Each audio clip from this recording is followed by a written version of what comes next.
what you here for? Strictly business. Yeah. You want a job or get rich? I'm bossed up. I'm bossed up. I'm bossed up. I'm bossed up. I'm bossed up. I'm bossed up. I'm bossed up. Got boss in my IV. Just check my ID, and that's why I be the HNIC. People despise me. My services ain't free. Ain't trying to hear your story, homie. Cop me, no please. In high school, corner, quarterback. Nowadays, corner, quarter sack. Keep that on the low. Rappers turning into rats. Fly snitching on they self. DEA ransack. What's good? What's poppin'? How's everybody doing? It's a Football Friday. Yo, we are back. The Bay Area Bully is in the building. Moolage is in the building. Before we get popping, I got some stuff I want to say. I'm gonna get a little serious before we get to the shenanigans of the show and start popping off because we're gonna get to cooking today. What we call a nice little vulnerable moment amongst men because that is needed. Yes. If everybody should know, especially if you follow me on social media, I am a man. I'm an advocate for men. Will always be an advocate for men, especially in the times that we are in with them trying to eliminate masculinity from men and just paint men into a box in which we don't belong. You notice GQ isn't here. He's dealing with some things personally. As men, I think we have an issue with voicing our, whether it be likes, dislikes, emotions, to one another, to our spouses, because we were conditioned in a sense. I personally was going through a lot of things this week. I had a really good conversation with my daughter about, me and her relationship, me and her mom's situation, my ex-wife's situation. I had to blow up with my dad, and I had to really I had to really settle myself and talk to my dad. And I think these are things that men, we shy away from a lot. I'm not going to stay on this too long because I know this is a sports show, but I just want to bring awareness to some of the things that us as men, what we need to do. I've expressed to my pops how much he means to me, how much I love my dad. My older brothers have always been a big part of my life growing up, as well as my dad and the influence that those men had in my life, as well as my cousin's father. He was my football coach growing up. And having positive role models, having outlets to reach out to and be like, hey, man, I'm actually going through something. And having the right male circle to pull from and get advice from, to give advice too, because you have to go through things in order to give it back. And I think we don't, That's as true. men, we don't give back enough. We got to get into a space where we're building together. You always hear me on the show when I talk about GQ, when I talk about Moolage, how I love, these are my brothers and I love them.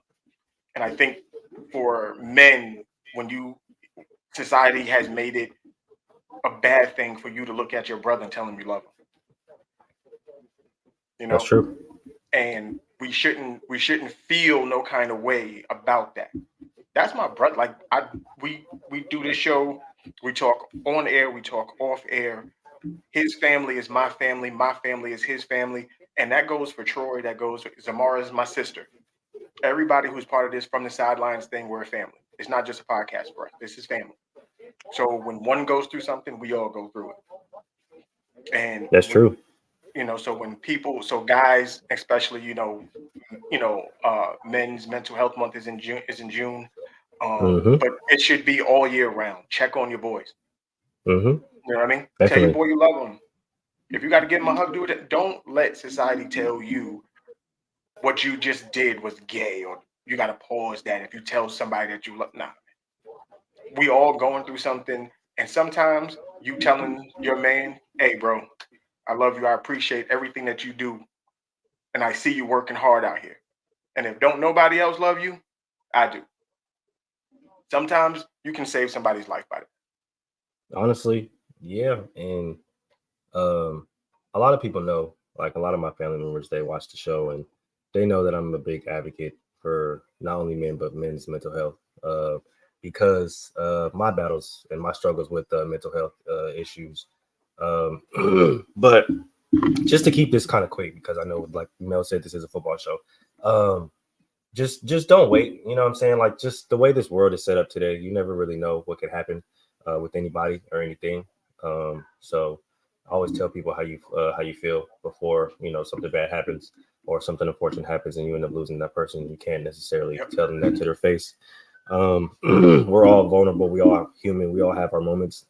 Everybody's in our family has literally had a moment to where they've had to express their vulnerability and they needed some time off, or, you know, they just needed some time to really reflect and, you know, get their mental health back. And that's got to be okay with society, man. Like, we got to be able to voice our frustrations, voice our expressions, express how we feel amongst our family, amongst the people that we have close in our life, and them understand that you know, they are human and they're that we do go through things.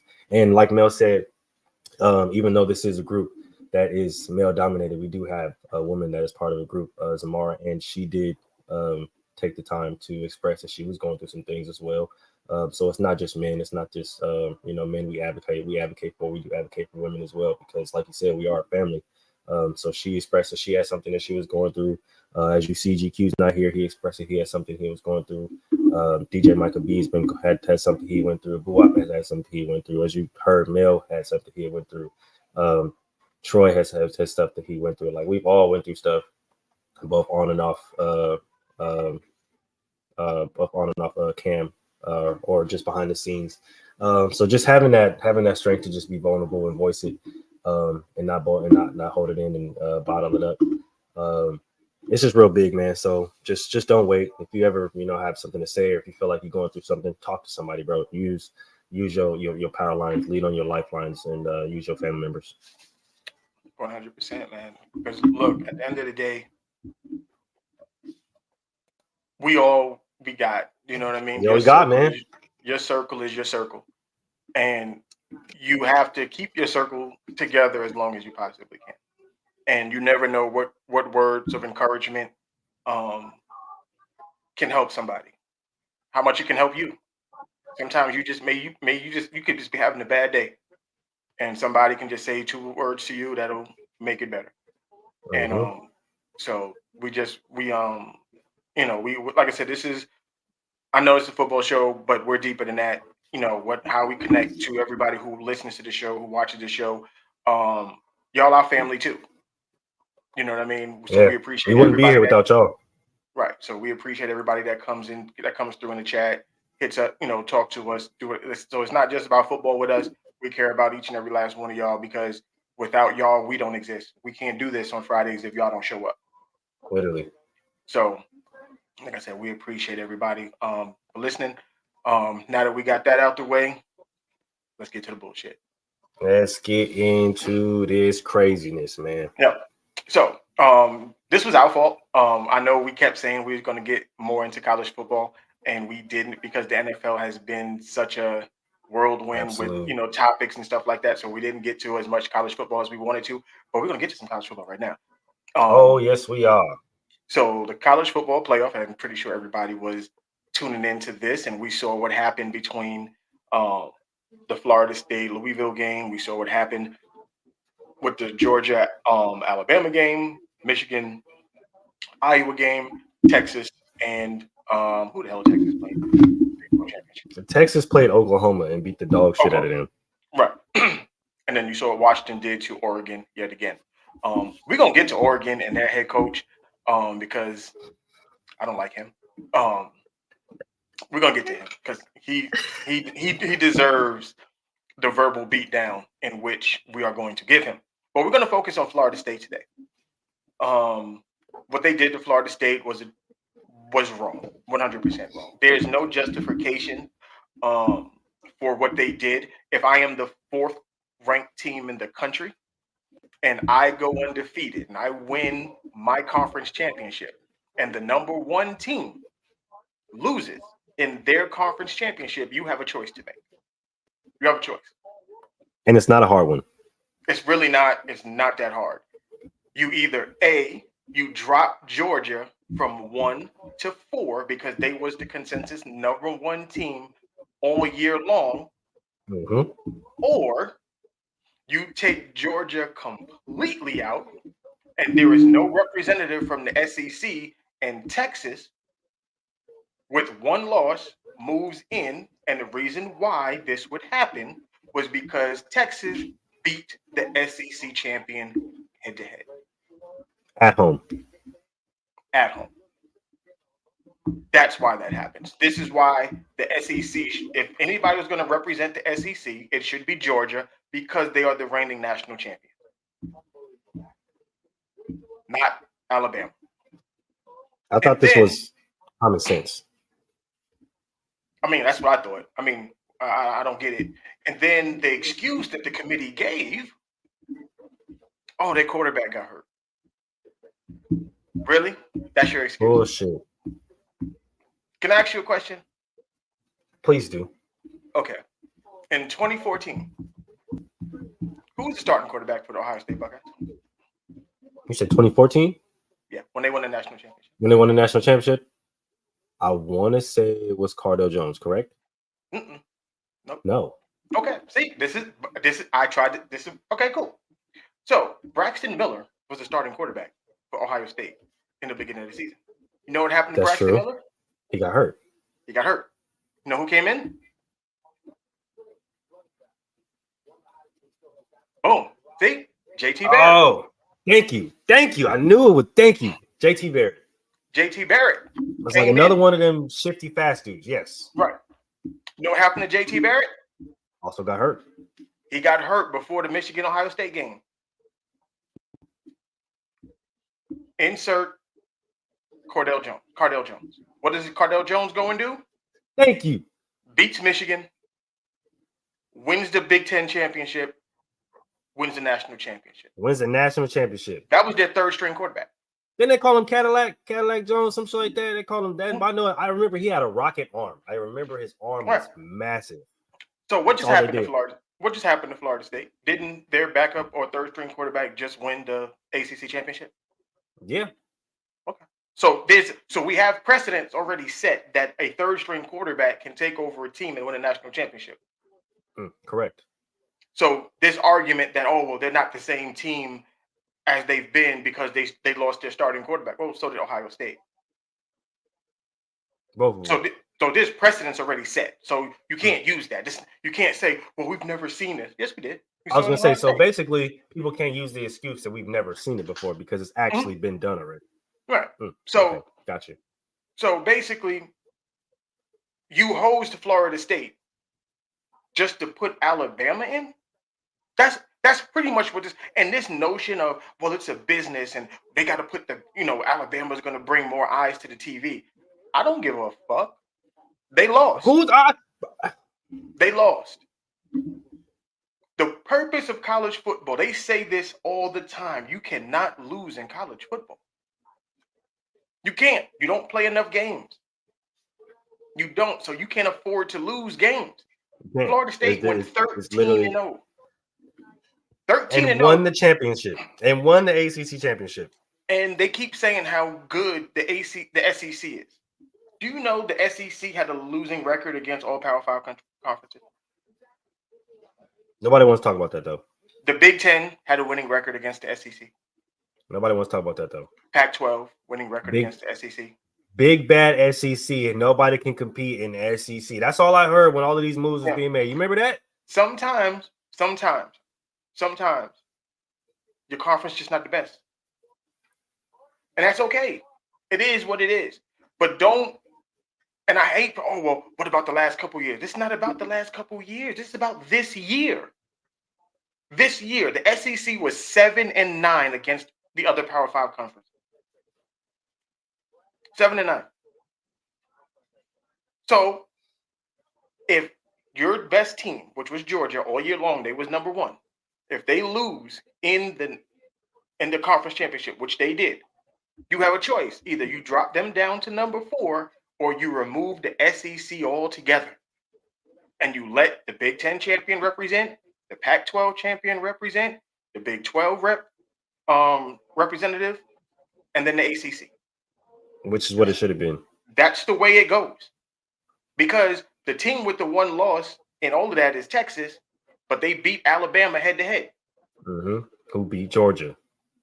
So they probably would get the nut, which is why I understood. Which is why I understood at the end of the day the Texas nod, right? I could get it, right? I can get with that. But there's no possible way people are going to sit up here and convince me that Alabama is, because if that's what people want to classify this as, right? The four best teams, right? You're not going to sit up here and convince me that Alabama is one of the four best teams, right? No. When they cap off a 3-point victory against the number one team in the nation, that does not mean that they can just jump up for that. That I don't know what logic people are using into which Alabama can jump up legitimately 4 spots from to number 8, 4. From 8 to 4. From 8 to 4 off a 3-point victory. Mm-hmm. That's absolutely asinine. If anything, Alabama honestly shouldn't have still made it. If you're going to put an SEC team in there, then you have to put Georgia in there because of the defending national champs. And that one loss does not define their season. Because my thing is, they're trying to say that, Florida State's quarterback didn't look impressive in the ACC championship game. Okay, well, you mean the true freshman that hasn't played all season? Of course he didn't. Neither did Jalen Milroe. Jalen Milroe didn't complete a pass until almost the end of the second quarter. Jalen Milroe got benched in the beginning of the season, did he not? Yes, he did. Most certainly. That's crazy because he literally got benched right after they lost to Texas. So I don't, the arguments that they're making, they're not holding it all the way through for every single person. Like, doesn't make sense. And if that's the case, right, if that's the case, right, if quarterback play matters, right, because this is the thing that's making me mad about this whole thing, right, because everybody's sitting there talking about, oh, well, they'll get obliterated, they're going to get dominated. First of all, no, they're not, because that's how I know you guys haven't been watching games, because that defense is really, really good. Florida State defense is nasty. It's crazy. That front seven is absolutely disgusting. Along with their DBs, it's absolutely just like especially with those matchups. The ball's not getting moved to how people think it's going to get moved, right? So what happens? So there's that aspect, right? But then they want to put all of this on this quarterback. Oh well, the quarterback. Bro, I get it, right? He's a third string. He's a true freshman. He hadn't played all season. He's not going to be the one. He wasn't going to be the one to play to play in the playoffs. The second string was going to come back to play in the playoffs. The guy who hung 56 on who was it? Freaking damn, I fucking forget. But he literally hung 56. The day that Jordan Travis got hurt and left the goddamn game, the second string came in and hung 56 points on whoever team that fucking was. Don't even remember the team. That's how relevant they were. Even if he was the guy, when do they play this game? When do they play this game? The game's in like 2 weeks? Still? January 7th?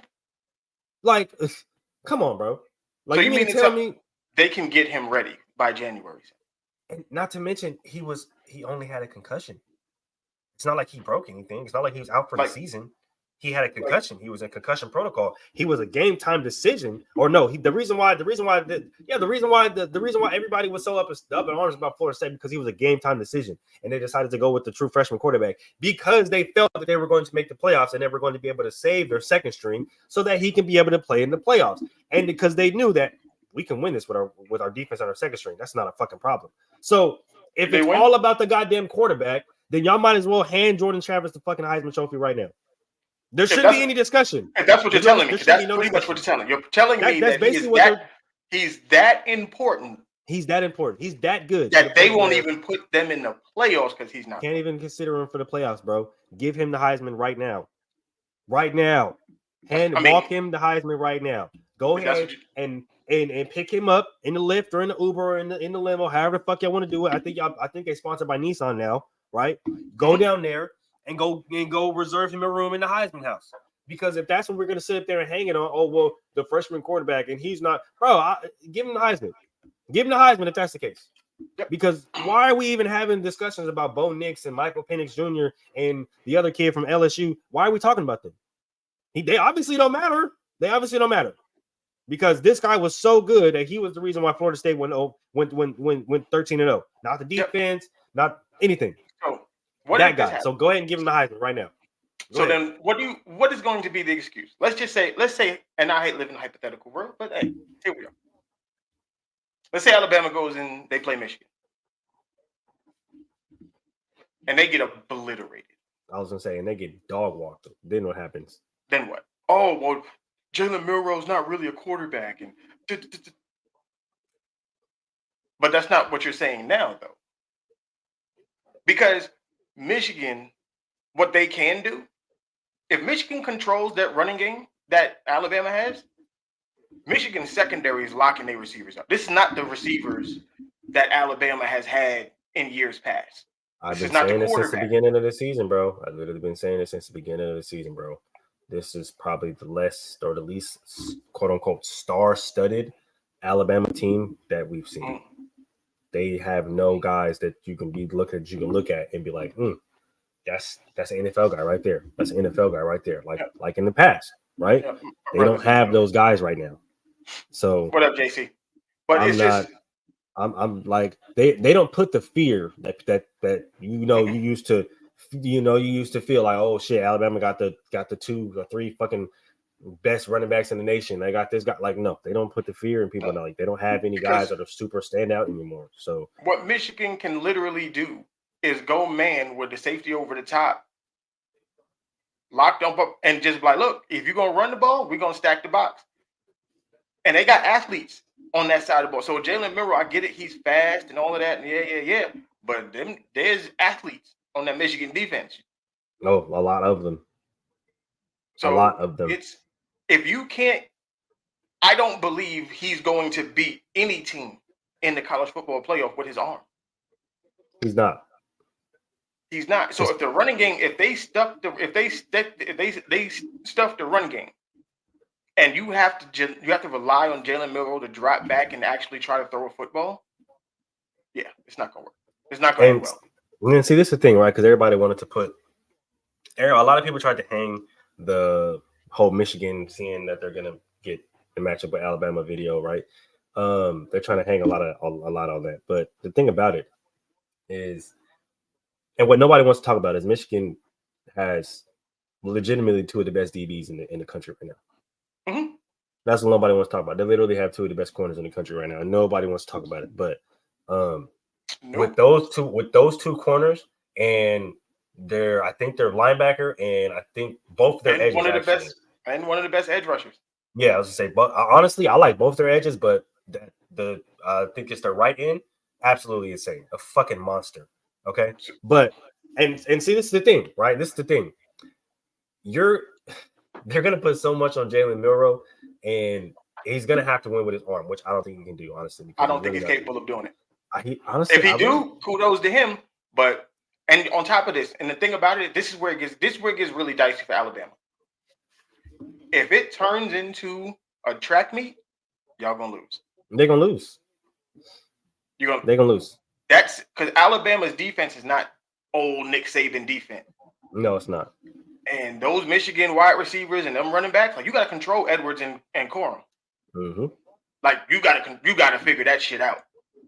And if you don't, man, well, good luck. So I just don't think it's gonna be pretty. Like everybody wants to hang all of this stuff on Alabama and all the SEC and other stuff like that. And bro, at the end of the day, watch them. And I said it as soon as the committee made the choice. I literally said it. Watch these niggas go out here and get their fucking ass whooped, bro. That's what's gonna happen. Because I don't think Jalen, like, if anybody wants to place the athlete or the running back or the turn him into a receiver moniker on a quarterback that's coming out in the next years, Jalen Milroe's that. Is because when you watch the games, he's horrible in the pocket. His footwork is absolutely shitty. He has horrible decision-making skills. All he does is look to run. Quite literally look to run. And then when he wants to throw it, he's 5 yards past the line of fucking scrimmage. Just like, bro, go play. He's the definition of they just found an athlete and put him at quarterback. No, quite literally. Just found an athlete and they put him at quarterback. And they're like, yeah, no, this probably isn't going to work. And it's not going to work. I'm sorry. I just can't wait for it to happen. I'm not going to lie to you. I can't wait for it to happen. Y'all stay tuned. We're going to, as it gets closer to this game, we're going to talk more and more about it. I'm a Michigan, and just so everybody knows, if you don't already know, I am a Michigan fan. So I'm all about this life right about now. So Harbaugh and them boys, we're going to get that chip this year. My brother, He in here. He a Notre Dame fan, so them nowhere in sight. So he's rooting for Alabama because he's a hater. I mean, I'm a USC fan, but I ain't even gonna lie to you. I don't even know who I'm going for in this one. Right. Let's get to the game last week. I was hoping GQ be here because I want to get his perspective on the ass whooping the 49ers put on the Eagles. Can I start off? Let me start off. Let me start off. The floor is yours, brother. Let me start off with this, man. Let me start off cooking. First of all, I know a lot of people are hanging a lot on these two W's that the Niners put on the quote unquote best teams in the NFC. Right now, let's go ahead and get into something. Right, let's really talk football. Okay. First of all, the Niners didn't do anything special. Okay, so everybody in my DMs, everybody talking shit, then they didn't do not a damn thing special, bro. You don't think literally, so? I know so because I watched the game 3 times. Okay. Just because I had this conversation with both of my parents, right? I'm not going to say nothing special, but let me hear what you have to say. This is the thing, right? This is the reason why I say they didn't do anything special, right? And this is the reason why I say last year, if they would have did this last year, they would have fucking won the game in the playoffs. It wouldn't have fucking mattered. But this game this year wouldn't even considered a fucking rivalry because literally this is the recipe to stop the Eagles, right? What? Can you tell me the rushing total for the Eagles that game? The Eagles rushing total, it was bad because I had DeAndre Swift on my fantasy team and he didn't. It was bad. Shit. It was very bad. I think they ran the ball for like 60 yards. Mm-hmm. It was probably less than that, honestly. I'm not even gonna fucking lie to you. And honestly, that is how you beat the Philadelphia Eagles. That is how you neutralize them, right? And this is the other thing, right?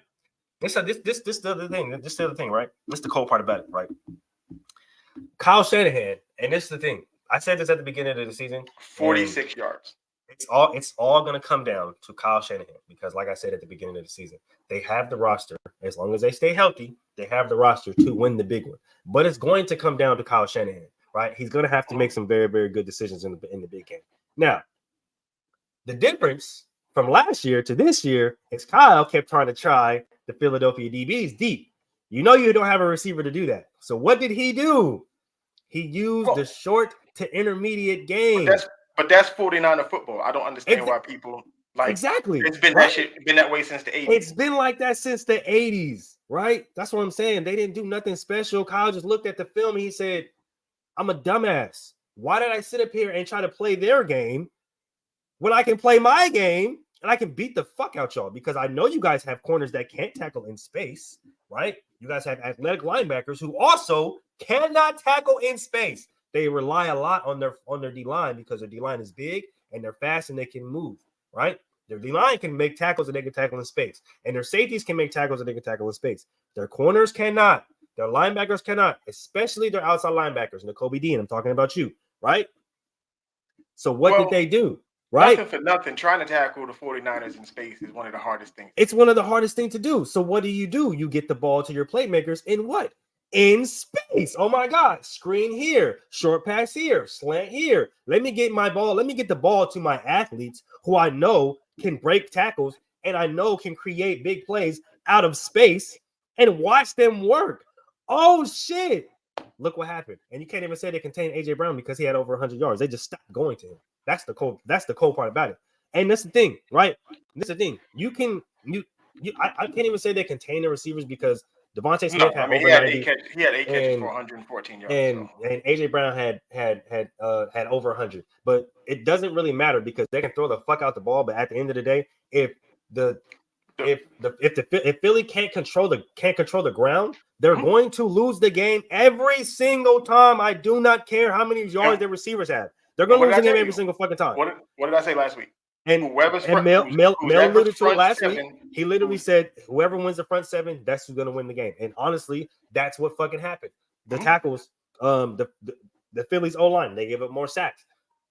They had less rushing yards. Like, this is what happened. They didn't do anything special. They didn't do not a damn thing special. All they did was said, you know what? We're gonna get the ball to our playmakers in space and let them fucking work. We're not going to sit up there and try to play their game and try to run in between the trenches and run in between the tackles. That's stupid as fuck. And that's what Kyle started to realize. He started to realize, you know what? I can beat the fuck out of these niggas by just literally running my same basic ass offense. Yeah. Boom. That's it. And the reason why it didn't work on the other side, right, is because not only do you have those two beasts on the outside that are gonna contain Jalen Hurts, so he can't get outside the pocket, which is part of the Eagles' running game, right?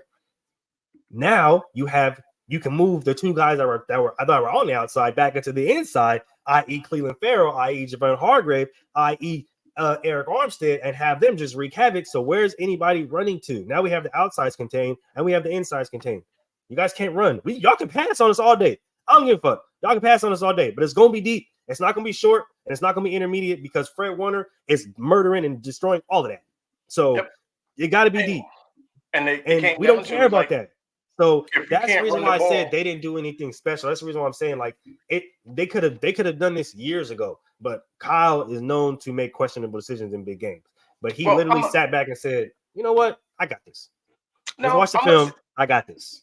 I'm gonna say it's a little deeper than that, and I'm gonna go to where the conversation we was having a while back, and this is all the shade that I can throw at the Nick Wrights, at the Shannon Sharps, at the Stephen A. Smiths, all of these people who kept trying to say that Brock Purdy is not.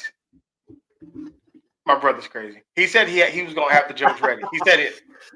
He said he was gonna have the jokes ready. So hey man, they better leave my boy Dre Greenlaw alone, man. That boy ain't do nothing but point at that man, dog. So, but this is the problem. Like they kept saying, "Oh well, Brock Purdy's not elite."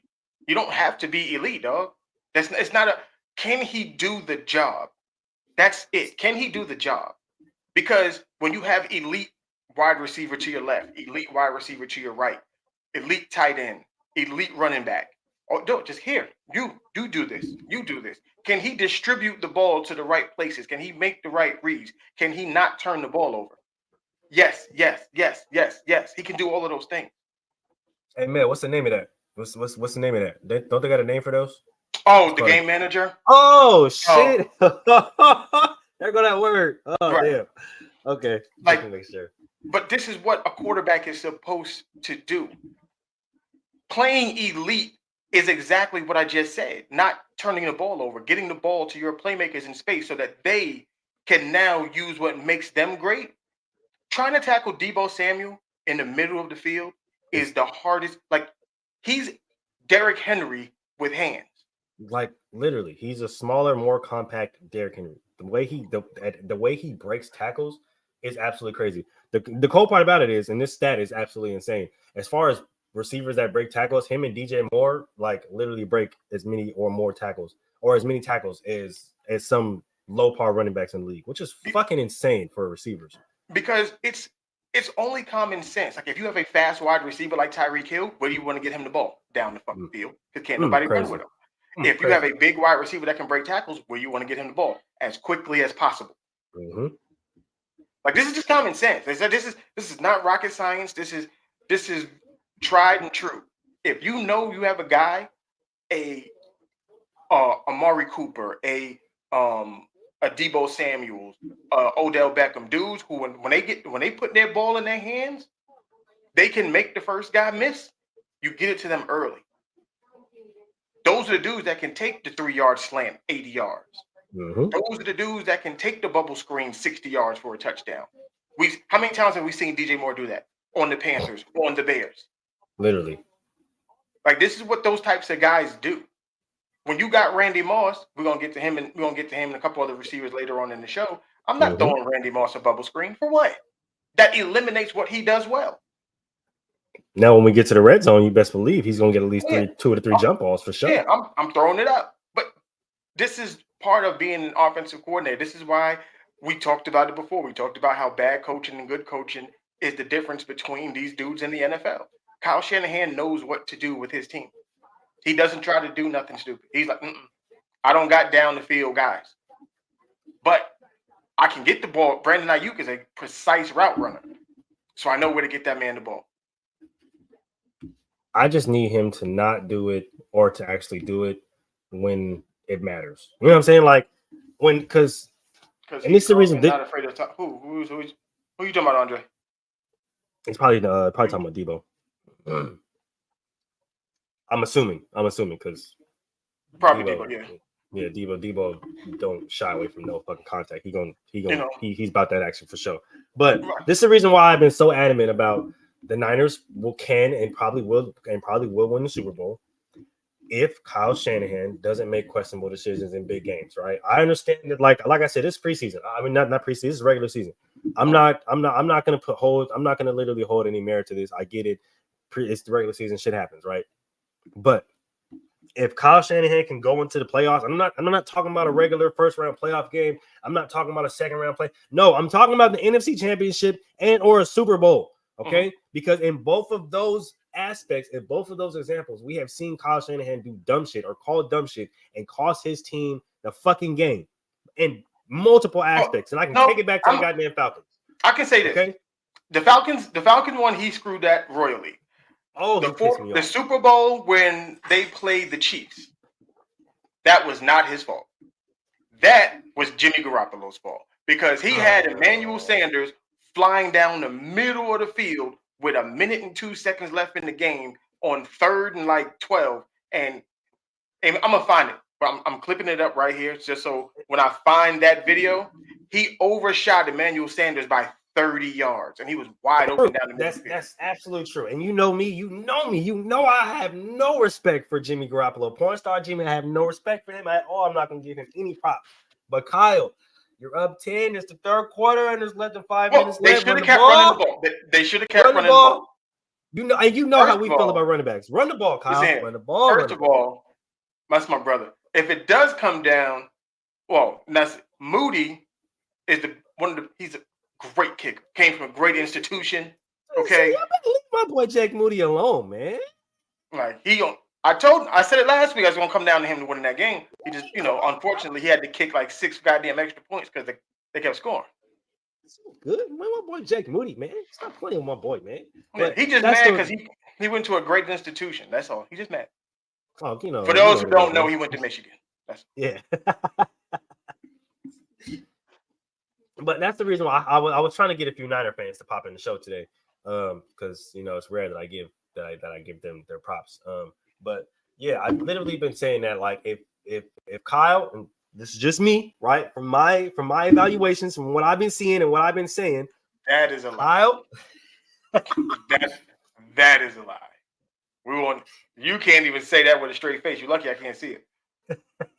If Kyle doesn't make questionable calls in big games, late in big games, he'd have 2 Super Bowls right now. He wouldn't. First of all, he'd have 2 Super Bowls, but I know for sure, damn sure, especially after the moves they made this year and how their team is playing, he'd have damn sure better win the fucking Super Bowl this fucking year. He'd have 2 with a possibility of 3.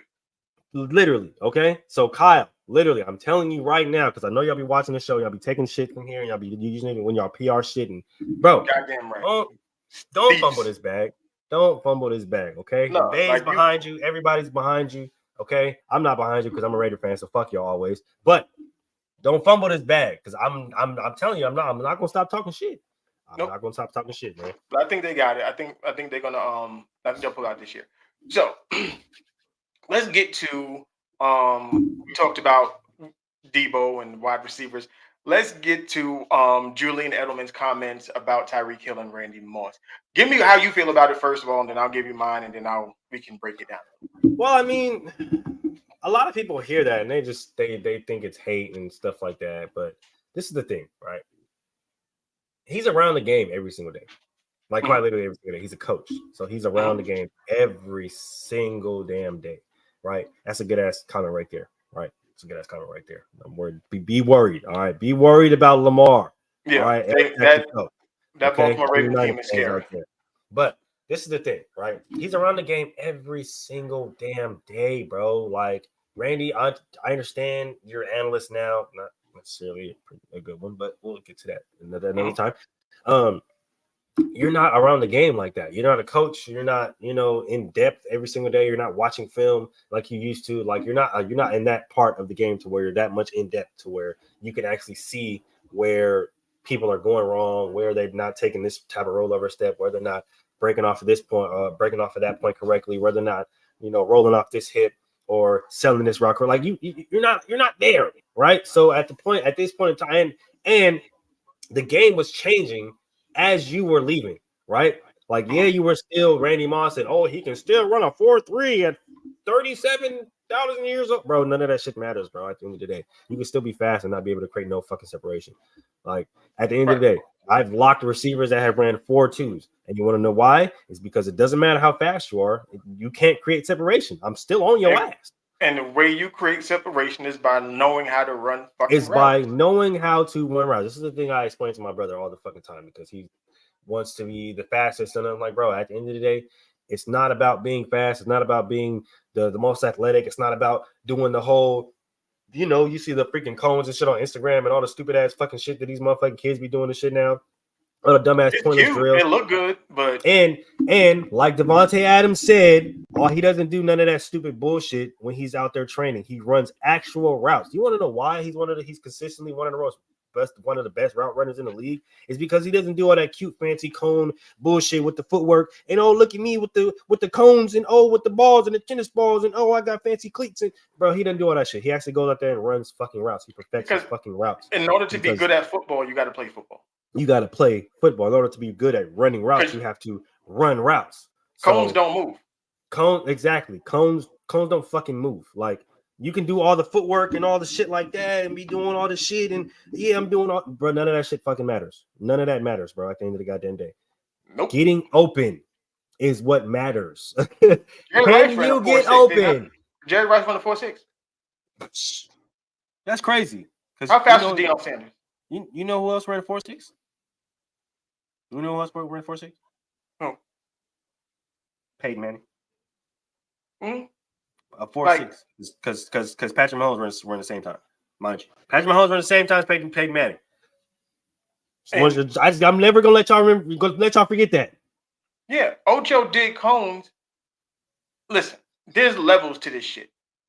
Okay, and Chad has, when it comes to route running, Chad Johnson's top 5 route runners ever, point blank, period. And I'll say top 10 because I'm not trying to argue with people right now in the comments. But Chad was a demon as a route runner. And demon. Do people want to know why though? People want to know why because cones don't help with you running routes, right? Because you can sit up there and set up cones for all the shit like that, but cones don't help you run routes, right? No, cones help with footwork. Cones help you tighten up your footwork so that you don't get your feet crossed up when you run routes. Right? That's how footwork works, right? You do ladders, you do cones, all the stuff like that. And that's how you learn to have your feet moving at a rapid pace. And that is how you can be able to break and cut and all the stuff like that at a rapid pace because your footwork is top tier. Chad had top tier footwork. You remember what he said? They don't like me for my hands, they like me for my feet.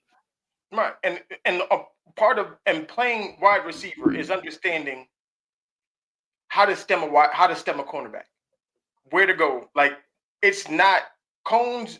If a cornerback is dropping to a deep third or to a quarter or is playing cover 2, a cone doesn't move to show you how to release. That doesn't work. A cone is stationary. A cone there aren't linebackers moving. Cones stay in one spot. So in order for you to get used to understanding what a coverage looks like, you have to actually play football. You have to have other bodies around you. You can't.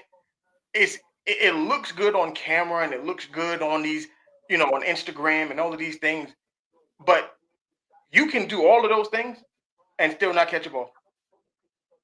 I'm gonna say you can do all that shit and be fucking and drop because fucking ball. All that cone shit is fucking fire. You want to know? You get into real time. Okay, this is. I learned this really fast. I got this from I was watching my girls. I told y'all I coached the game a couple weeks ago. And in practice, my quarterback was fire, dog. I was like, all right, she making those throws, doing everything. We got into the game and it all changed. It went goofy. Because what happened? There was 11 other girls on the other side now trying to disrupt everything she wanted to do. And you want to know what's crazy, bro? If people want to understand what running routes and having good routes and being a quote unquote fast receiver and all this stuff like that. If y'all want to know what that looks like and not being able to catch, I want you to look up Ted Ginn. Look up Ted Ginn Jr. Okay? Oh, Ted Ginn, John Ross. Exactly. Look up all of these guys who were fast and had great footwork and ran great routes and all this stuff like that. But that didn't translate to worth a damn because they didn't spend a second in front of the jugs machine, which they probably should have. That'll get you in the league. It might get you to stay for a couple years. It ain't gonna get you on the field. It's not gonna get and you want to know what's crazy, bro? Because you said something that's interesting, right? You said your quarterback practice tearing it up, went into the game, and it all looked crazy, right? Because there was Willie Goat knew how to catch. Don't put Willie Goat in that shit. Oh my goodness gracious! Leave Willie Goat alone. Most of y'all know who Willie Goat is. Young people. Got to the game, absolutely different, right? Now I'm gonna go ahead and use a basketball reference in this aspect, right? That's somebody recently track stars, not football players. Somebody, I was gonna say most track people can't catch. I ain't even gonna fucking lie to you. But in the aspect of this, right? When you're using cones and all that stuff like that, and all that shit looks good, it looks fancy, all that stuff like that, right? Now, in the same aspect, right? When you're playing basketball, right, and a basketball coach wants you to shoot in an open gym, right? You're at practice, right? They want you to make around, and this is how they measure shooting percentage, mind you, right? This is how they measure shooting percentage, right? They want you to make 90 to 100% of your shots when nobody's in the gym, when you're just around this, when you're just by yourself shooting, right? 20 shots from each point of the court, right? Corner, wing, top of the key, corner, wing, right? They want you to be 90% to 100 by yourself, no defense. They want you to be 100, 90% to 100, right? Now they know that when you get into a gym with other people, or when you get into a game, they know that percentage is going to drop at least 40 to 60%. So you're going to be around, if you're a good shooter, you're going to be around 39, high 30s, mid 40s, high 30s, low 40s, right? Mm-hmm. So that for a good shooter, right? That's where it's supposed to be, right? Now, if you equate that to football, you can have all of these cones and be doing all the stuff in front of these cones and stuff like that, and have somebody throw your ball. That's perfectly fine. That's cool. But what happens when you have an actual corner in front of you now? What happens when now you have to read not only the corner, but you have to read the safety now? What happens when you got to read the corner, the safety, and the end, right? Because what if the end is dropping in the coverage? What if the end and the linebacker is dropping in the coverage and the safety's dropping down? Now what you gonna do, right? All them fancy ass fucking codes and shit ain't gonna fucking help you get open down the field. It's not gonna help you understand what you need to do in that situation. Not at all. And you got to have vision, because you. How does that help you? How does all that fancy shit help you become a better receiver? Right, because sometimes you're not gonna see the ball. You just gotta have to. You gonna have to trust that when you get to the spot, because you may see it at the last minute. It's gonna clear a linebacker's head, and then you're like, "Oh shit, there you go." And so look, I'm gonna give everybody a visual picture. You see, I'm on the field already, so it don't really matter, right? Give everybody a visual picture, right? Say you running a slant, right, and the linebacker is reading that motherfucker right here, right? As I'm dropping, right, the ball is right here. The ball is the top of my butt right here. Bow. It's coming right over the top of my head, right? Bow. So I'm dropping right here. This is the ball, and your head got to be like right here. Mm-hmm. Can't even see my hand, but my hand is like right here. Your hand got to be like right here, ready to catch the ball. Bow, right there. It's that quick. Yeah, it's that quick. I don't want to use my hair because it's shaped like a football right now. So, but it's just like, but that's what it is. So it's just like, and receivers are different. The game of the position of wide receiver is different now from what it was in the 80s, 90s, early 2000s. Which one to currently today? You got to understand. Don't look. Which one though? It's the quarterback. I'm blaming the quarterback. Okay. Which one though? Back in the day, because Michael Irvin broke it down. This is one of the first few times I hear Michael Irvin talk football and sound super intelligent. Oh, when he's not drooling? Because, he talked and drool at the same time. He'd be spitting all over the place. Mm-hmm. But when I was playing coming up, you had an X and a Z. And the X and the Z were two totally different wide receivers. Your X was your bigger, more stout, chain-moving type of wide receiver. He did all the dirty work. That's why when you watch Brandon Marshall and Chad talk about who's going to be the X, because the Who's X gonna was be the X supposed and to be who's the gonna be guy. the Z? X is the guy. X is always the guy. The Z wide receiver was normally the smallest, fast, shifty guy. He was, you always had the Z was always the fast wide receiver. Mm-hmm. What's happening nowadays is that wide receivers are a combination of both. Mm-hmm. You got dudes who can line up on the outside. You got dudes who can line up in the slot. Back in the day, Michael Irvin wasn't playing in the slot because that's not his strength.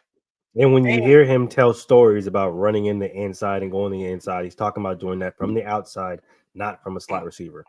And back in the day, they played way more man coverage. A lot more. Like a lot more. Way more man coverage. And so when people want to talk about following, that is when they actually followed the best receiver on the team all game.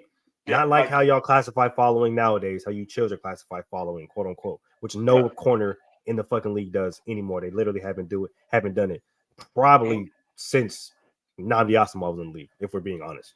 Right. And this is not a slight at the receivers today. The game has changed. So smaller, faster, shifty wide receivers are more valuable than big, I don't want to call them stationary, but the reason why Dez Bryant was out of the league as fast as he was is because there was no use for a guy like Dez Bryant. Especially after injuries. Yeah, there was no use for a guy that can just go get you 12 yards, who could literally go 12 yards, stop, post up the cornerback, and make a catch right there. Mm-hmm. Like the league went away from those type of guys. They called them possession wide receivers. Yep. Possession catchers, possession wide receivers. So a guy that you knew on third down, we need 8 yards, he gonna get you 10. You need 10 yards, he gonna get you 12. When it's second and goal or third and goal from the 4 or 5 yard line, he can literally turn his body, Keyshawn Johnson, those types of dudes, get a yard behind the goal line, they turn around because they're big dudes. They're 6'2", 6'3", 215, 220 pounds. So you can't go through them. Basically, they basically turn all 6'5" and their receivers now into tight ends. That's basically what they are now. So, a dude Calvin Johnson coming to the league right now, he a tight end. He's a tight end. And so it's a different look for the NFL now. So, and these guys, the way that you have to run routes nowadays, because before, like you didn't have to be quote unquote a route technician as much back in the day as you have to be now, because of the zone coverages and the brackets stuff that they use. You gotta find zones now. You gotta figure out where the pocket is, where the throttle down. If they this is exactly why they sit up there and they hype up Travis Kelce and Patrick Mahomes and the fucking Chiefs offense. It's because Travis Kelce gave y'all the fucking sauce 2 years ago after they won their fucking first Super Bowl. He gave y'all the sauce, and it was a sauce that I was spewing before I was even on air. They don't run a true offense. They run a broken play offense in which they have set plays. I'm not going to sit up here and say they don't have set plays. They do have set plays, but they know those set plays aren't fucking going to work. So they have secondary and thirdary plays to the point where, hey, if that don't work, you go here, y'all two come here, and we gonna make it do what it fucking do. Find an open goddamn zone, and I'm gonna pass you the fucking ball. That's their offense, and it's been their offense. A blueprint has been made, and I don't know if this is what it is, but this is what I've noticed. This is what Melvin has noticed. Converted wide receivers and tight ends from quarterback to those positions are always open. I don't go back, look, and just think about it. Hines Ward, Julian Edelman. You got Travis Kelce. I totally forgot Travis Kelce used to play quarterback at Cincinnati. Julian, and you want to know who else played quarterback? That's the reason why this statement makes a lot more sense, Mel. Julian Edelman played quarterback at K-State. And he played quarterback at the College of San Mateo. Ain't that? What did we say last week? What did you say last week about who is always open on Washington? Logan Thomas. Some shit. Look, ain't that some... What did Logan Thomas play in college? That's some shit, dog. Ain't that crazy? Because they're running routes the way a quarterback would run a route. So if they see cover 2, cover 3, they know where the pocket is supposed to be. So they're thinking like a quarterback. Exactly. Mm-hmm. And this is what I said before. When you're playing, and even when I played, I didn't run my routes as a wide receiver. I ran my routes as a fucking quarterback. What is he looking at? That's where I want to be. Mm-hmm. And that's the reason why. That's the reason why, as a receiver, well, that's the reason why people don't like me playing receiver, honestly, because I, just like Mel says, like he runs his routes like a quarterback. I run my routes like a fucking DB, right? I'm going to attack the zones in which I know a fucking defensive back isn't going to be. Yeah, same thing. It's the same. It's basically the same thing, right? Like he's going from an offensive standpoint. I'm going from a defense standpoint because I play defense, so I know exactly where a DB isn't going to be at. And Mel is playing it from, wait, I'm a quarterback, so I know exactly where I want you to be at, right? Mm-hmm. It's the same thing, but two different games, right? But it's really the same concept. Like as a DB that also plays receiver, I'm gonna attack the zone where I know the DB ain't gonna be. I'm gonna look up. Oh, bet you niggas in cover 3. Hit me on his silent. He's not even gonna be there. Mm-hmm. He's not even gonna be. I promise you, he's not gonna be there. He's not gonna bounce his line fast enough. Especially if he's pressed bail. Yeah, no. Hit me on the silent right now. Right now. And I promise you, I'm gonna curl up and he's gonna keep floating. That's just what it is. Let's do it. You want to play a game? Let's play a game. Absolutely. You know I love games. All right. So there was a we're gonna stay in the wide receiver thing right now. So there was a meme that was going around. They had wide receivers, and it said you gotta cut 2. Basically you can only pick 2. And it was based off of these 4 wide receivers in the years that they had. So I'm gonna give you the 4 wide receivers and their years.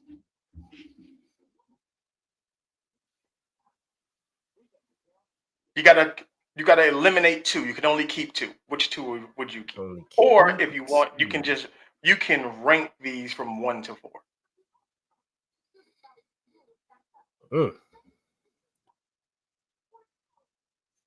I ain't gonna lie. I think I'm gonna go with the pick 2, right? Can I hold on? Can I get this so we can see each other? No, I can't. How do you do that? I still gotta figure out how to do that. So that's on the screen while we're on the screen at the same time. But whatever. And I think I'm gonna go with the pick 2. I could rank them, but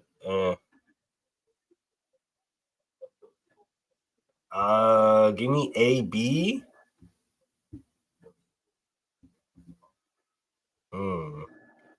It's a toss-up.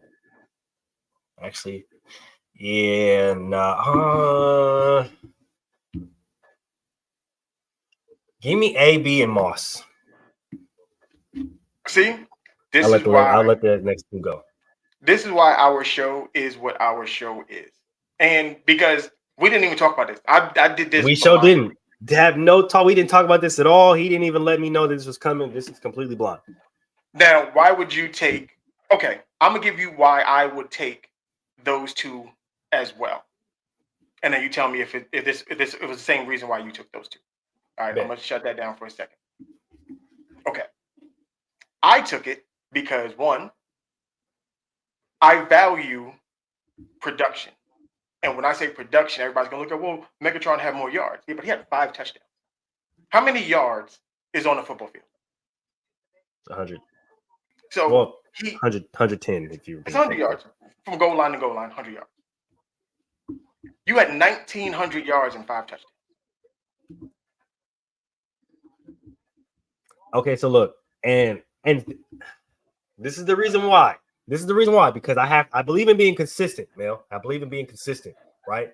This is the reason why I did not take Megatron. It's because of that reason, and because of that reason, that is the reason why I knocked Julio Jones. Now, understand something.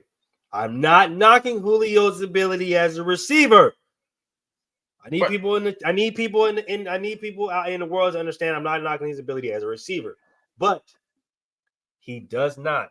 And when I say this, please understand. Please understand I'm not trying to hate. Because a lot of people hear this and they're like, oh, you're hating. I'm not hating. Okay? Go watch the film. No, I need you to get Mans don't catch touchdowns, G. He gets yards. I'm not. He gets yards, but Mans does not catch touchdowns, bro. And when I tell you this, I've really seen it with my own eyes. Trust me, my cousin is a diehard Falcon fan, and he was a Julio Jones fan from the time he was at Alabama to the time he stepped foot in Atlanta. Mans cannot touch. He can't catch touchdowns, dog. This comment right here is why I despise people who trumpet Megatron, because I've seen, like, I don't care about any of that. You're supposed to, you had 1,900 yards and 5 touchdowns. You got to do, like, there's no, look, 5 tugs, bro. 5 tugs on 9, and he had 122 catches. And it's crazy because when you think about it, at his height and his size, his speed, his strength, don't talk to me.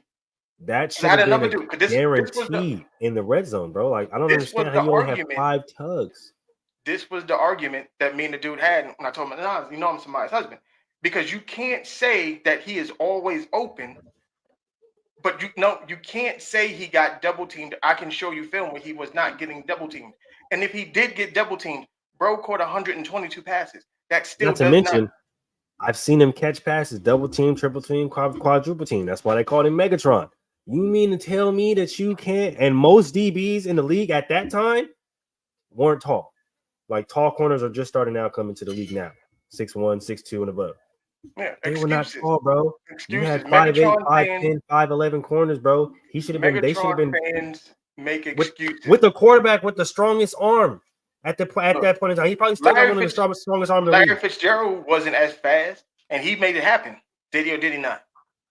You can't say that about Matt Stafford, bro. You can't say that Matt Stafford didn't make a Pro Bowl.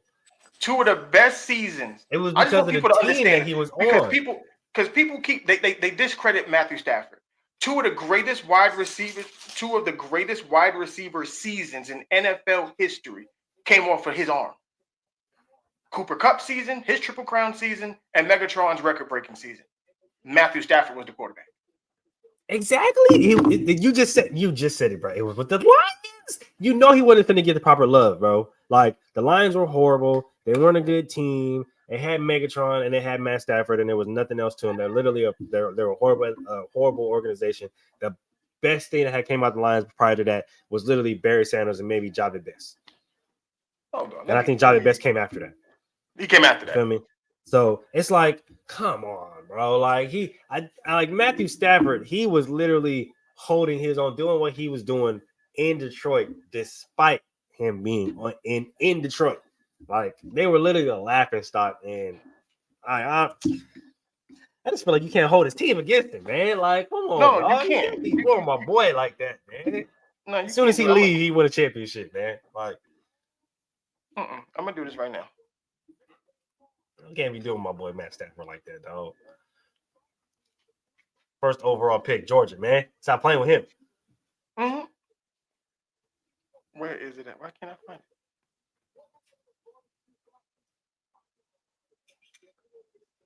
Yeah, man. What? Nah, I'm trying to do this. I'm trying to do it, bro. I'm just like, I'm not trying to do this right now. That's crazy. Listen, that's crazy. What this is, because what happens is a wide receiver is supposed to, somebody who has that much of an impact is supposed to impact the entire field. So I'm gonna go back. You want to know what's crazy? You want to know what's crazy about Matt Stafford making a Pro Bowl? He didn't even make a Pro Bowl in LA yet. He hasn't made a Pro Bowl in LA. His first Pro Bowl was actually in Detroit. It was in Detroit. So should have made one when he went comeback player of the year too. But all right. So we're gonna go back to this. This is back to this. Now, when I say production, I'm not just talking about these numbers. These numbers, because we understand how important you had 94 catches as Randy Moss and 23 touchdowns. That's insane. That's crazy. It's insane. Now, and I think everybody remembers that year. Right. Now, I remember that year. Yeah. Oh no, Reeves remember that year. I'm gonna get to it right now. These are the records of those players during those seasons.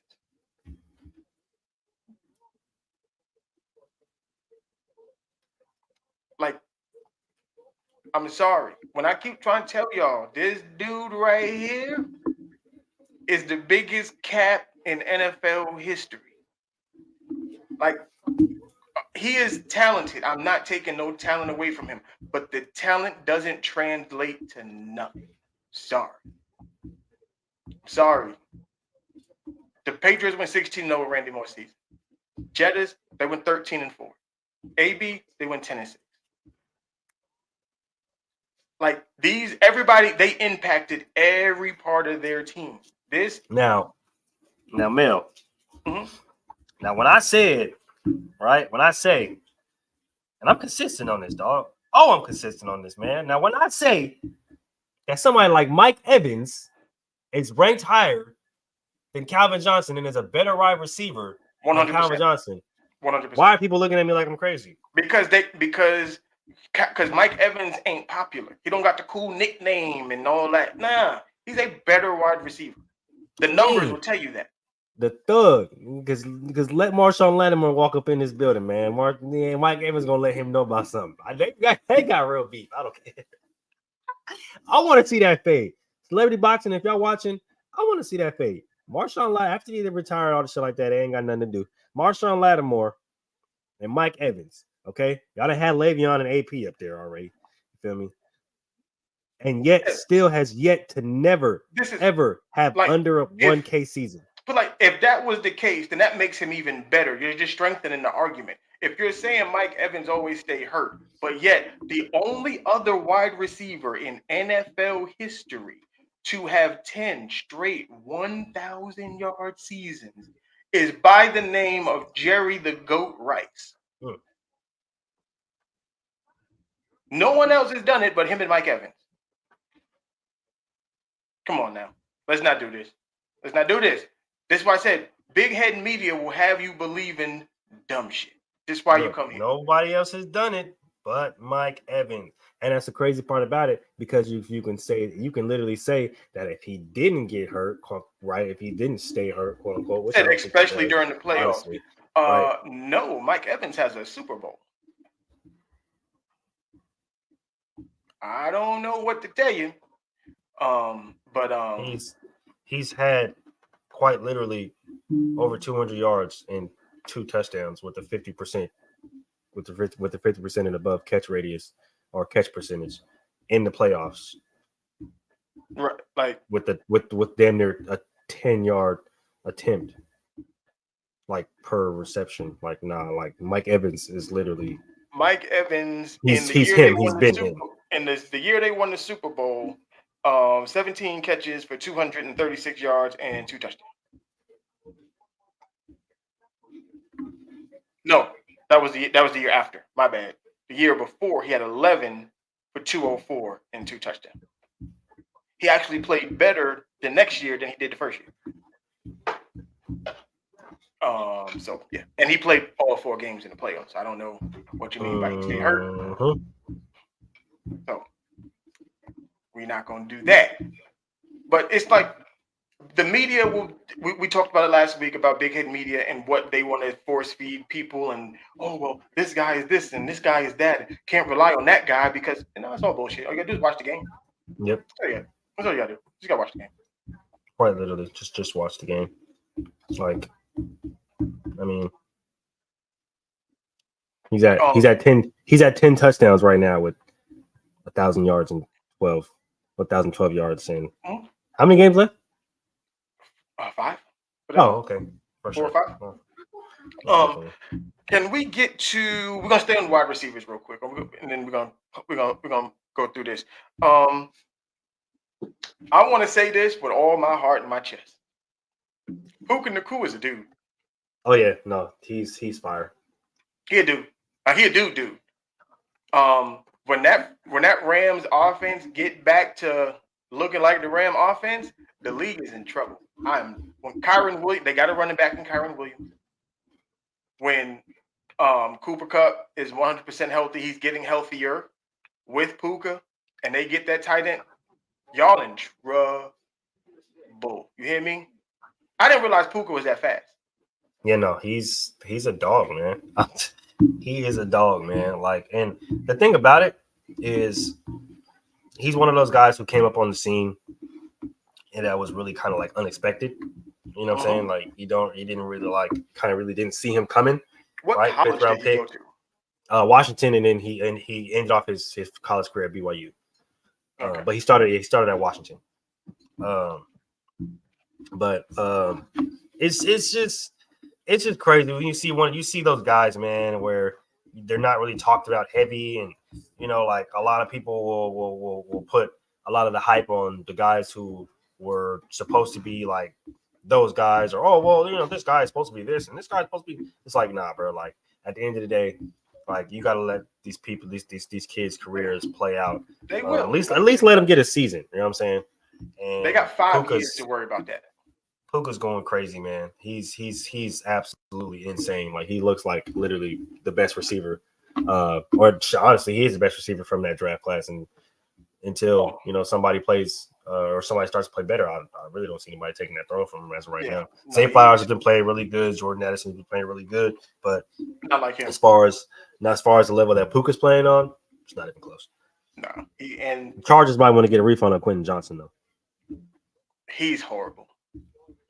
Might want to get a refund on that boy right there. Is that the dude from TCU? Yep, it is. It sure is. From TCU, right?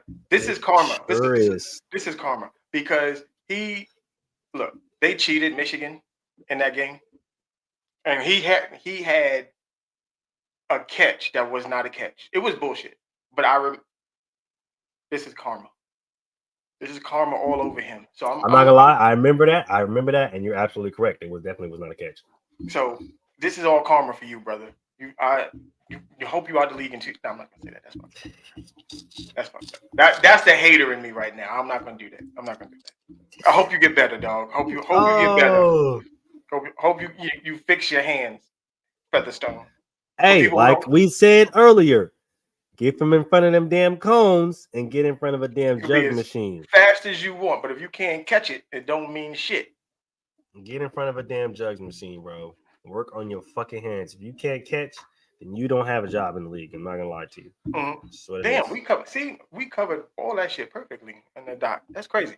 Let's get to this is another. I felt like Baker is getting vindicated through everything that's happening with the Cleveland Browns. Another person that I think is getting vindicated through the team's inadequacies is my man Zachariah. Everybody was like, "Oh, get Zach off the field. He's not this. He's not that. Put so and so. Put the backup in." The backup came in and looked ass. He looked way worse than what you was getting from my man Zachariah. What that boy named Tim Boyle over there, man? He looked scared. He looked like he never played football a day in his life. Hey, they better call Cam, bro. They better call Cam Newton or somebody. Shit. And I want people to understand this. The Jets do not know how to develop quarterbacks.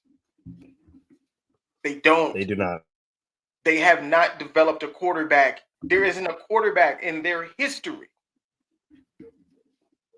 that has developed into anything.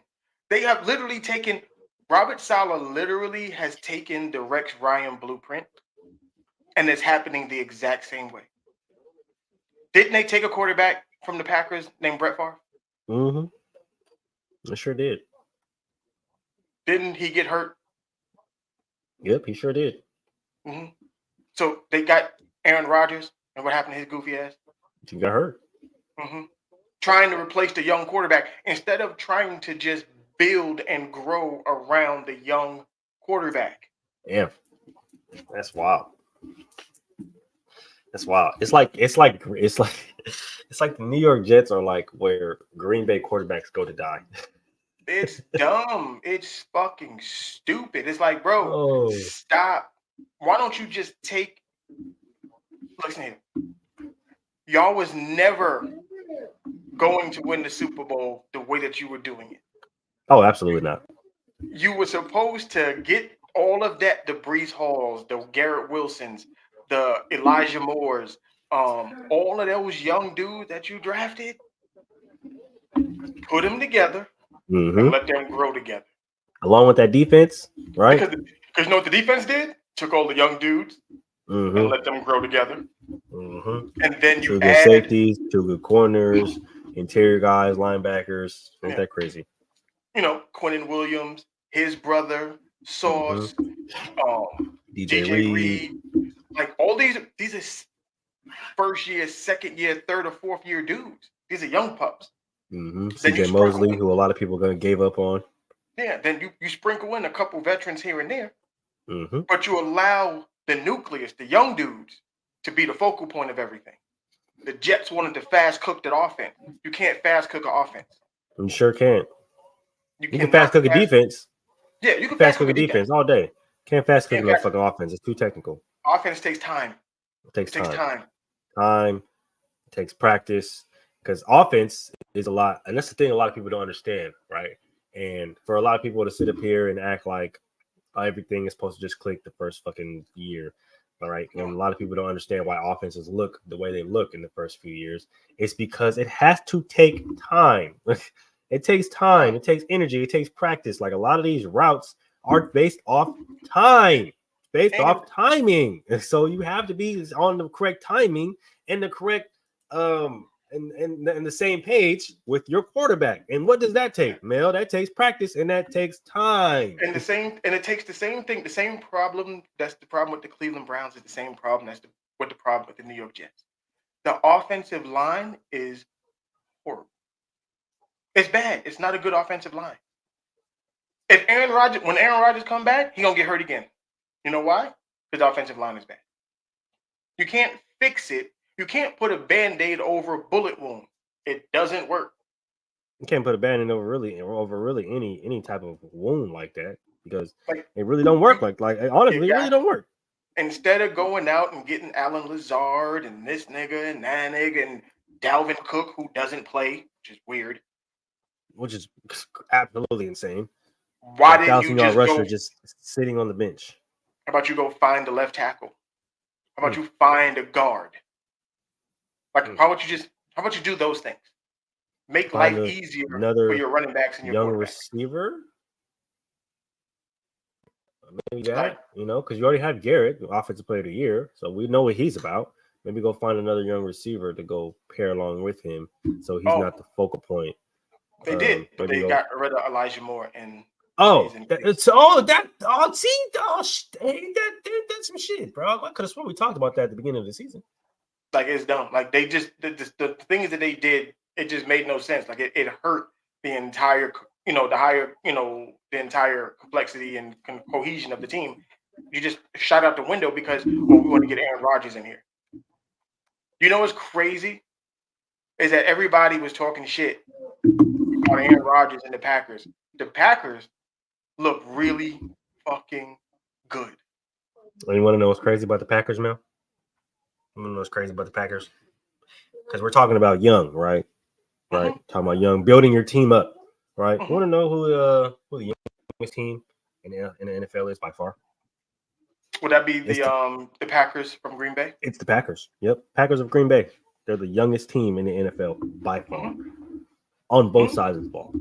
And you know why that they can get better? How they could have the stretch of games that they're having where Jordan Love is looking better and better every single week? It's because it took time for him to get used to the receivers to get used to him, for the receivers to get healthy enough to get used to him. Now they're healthy. And it's not just Christian Watson and Romeo Doubs. It's Wicks.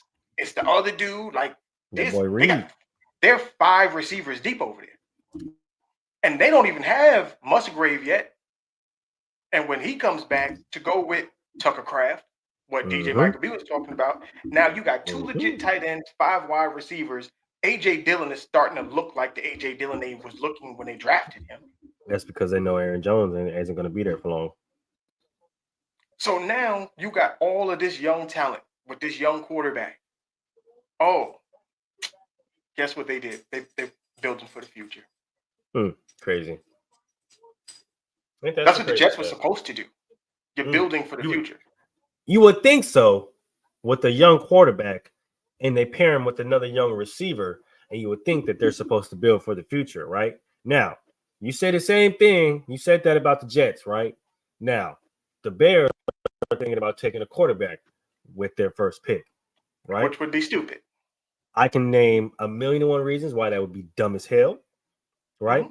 You can name 1,000,001 reasons why that can be dumb as hell. Instead of using the franchise squad, instead of using your young quarterback, building him up, taking the receiver that you got now, adding another receiver, adding another tight end, because this is a pretty good class for some receivers and some tight ends.